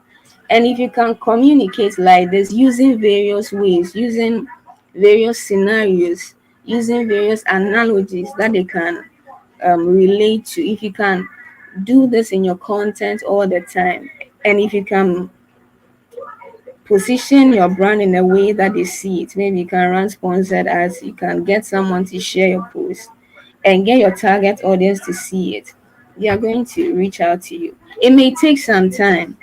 With content marketing, it's going to take some time. It's going to take time for people to recognize you. It's going to take time for them to trust you. But at the end of the day, they are going to work with you, and they are going to work with you because they trust you. So this is just a compilation of the work. I'm going to end with this story. There was once a lady who sent me a message, and she told me she had been following me for like 2 years. And she sent me a message that, "Hey, I've been reading your post and I need a logo design." And she asked how much, and I mentioned the price. And she didn't question my price. She was like, "Okay, I'll pay." And that was it. And it felt very easy and refreshing, because a lot of people usually try to bargain, try to haggle my price. But this person, because she had followed me for a long time and she had been convinced that this designer knows what she's talking about, this designer knows what she's doing. So she was convinced and she paid the price, and I designed the logo for her, and it was a great experience. So if you can understand your customers, understand what they need, create a narrative around those needs, and use relatable experiences to talk to them through your content. You can build a very attractive brand, a very lovable brand that customers will not just patronize, but then they will tell so many people about it. I hope you were able to learn something from this. Thank you so much. Thank you so much, Sandy. Thank you so much. That was an entire teaching, I must say. And I would also love to apologize for the audio sound from my end since you can't see my screen. We just had some technical issues in the studio and it's been rectified. Definitely by tomorrow, all that will be cleared. Okay, I really want to appreciate everyone and appreciate Mrs. Sandy. Um, is it, I don't know, I will have to talk to Mrs. Sandy if it's possible for her slides to be shared. If it's possible, then that is fine. Okay, it's been an exciting moment. We brought Mrs. Queen Jane, who sells akara. We brought Abu David, who is a pioneer of a growing online market store. We brought Austin, who is a digital marketer and social media manager. We brought Emmanuel, who is a creative writer par excellence. We've also brought Mona Faustus, who is basically she is a storyteller, an exceptional storyteller at that. It's been an exciting time, and I'm very sure you've learned from all the persons who've spoken to us today.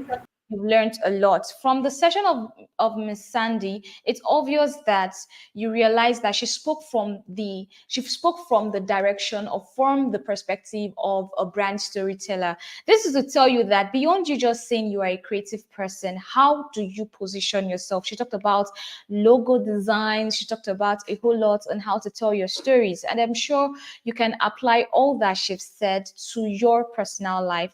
Please do apply it. And I promise you, everything she said is amazing. Everything all the speakers have said is amazing. From Emmanuel, who told us about affirmations, to Muna, who told us about storytelling beyond you just narrating stories, to Mrs. Queen Jane, who spoke to us about identifying problems, to Austin David, and then to Sandy. It's been an exciting time. I really want to appreciate everybody who's been here. A big thank you to the moderator, Martha, Chisom Martha. Thank you so much for staying through and having my back all through. Thank you so much. We'll do bigger tomorrow. Okay, this is a wrap of today's event. Of course, there were some glitch because we kind of started quite late, which wasn't supposed to be. Tomorrow is going to be superb. We're having amazing speakers on board and we are going to have a lot of fun. There's going to be a session for rap. Somebody's going to come on board to rap to us. We're going to have a lot of fun, we're going to have a lot of fun. So please do show up in good time. Tell your friends, please tell your friends to do join. We have over 300 persons who are registered for this event, but we barely have that number or half of the number on the screen today. So do ensure you inform your friends, do share on your social media handles, and do well to go through the session for today. Take screenshots and share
much.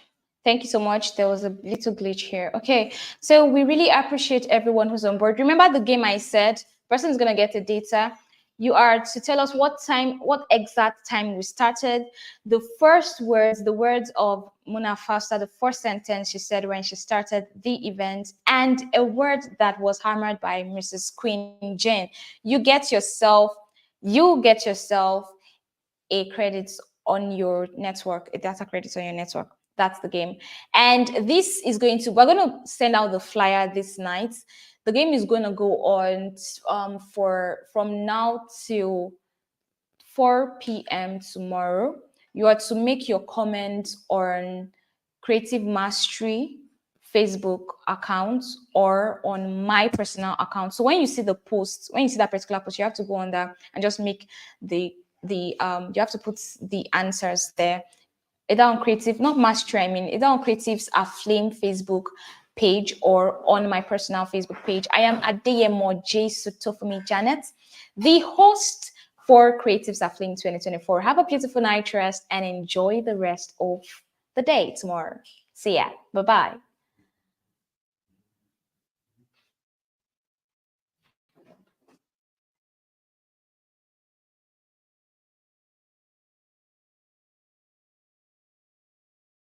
Who are you? You are a creative. Never forget your identity.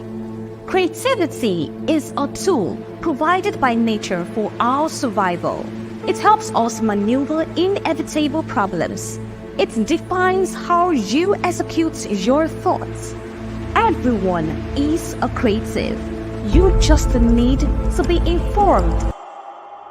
Join other creatives around the world as we champion the expansive essence of a creativity that fuels you for sustainable blaze. At Creatives Aflame, you will learn about the realities of the new media, the economic profitability in creativity, exposed to the marriage of the law and creativity, the dissection of swirling influence as a creative. With 7 speakers and 3 panelists, the refinements will be felt. Happening on the 5th and 6th of April 2024. Registration is free. Visit our website to register. My desire is to get you imparted so that you will make impact. Get imparted for impact.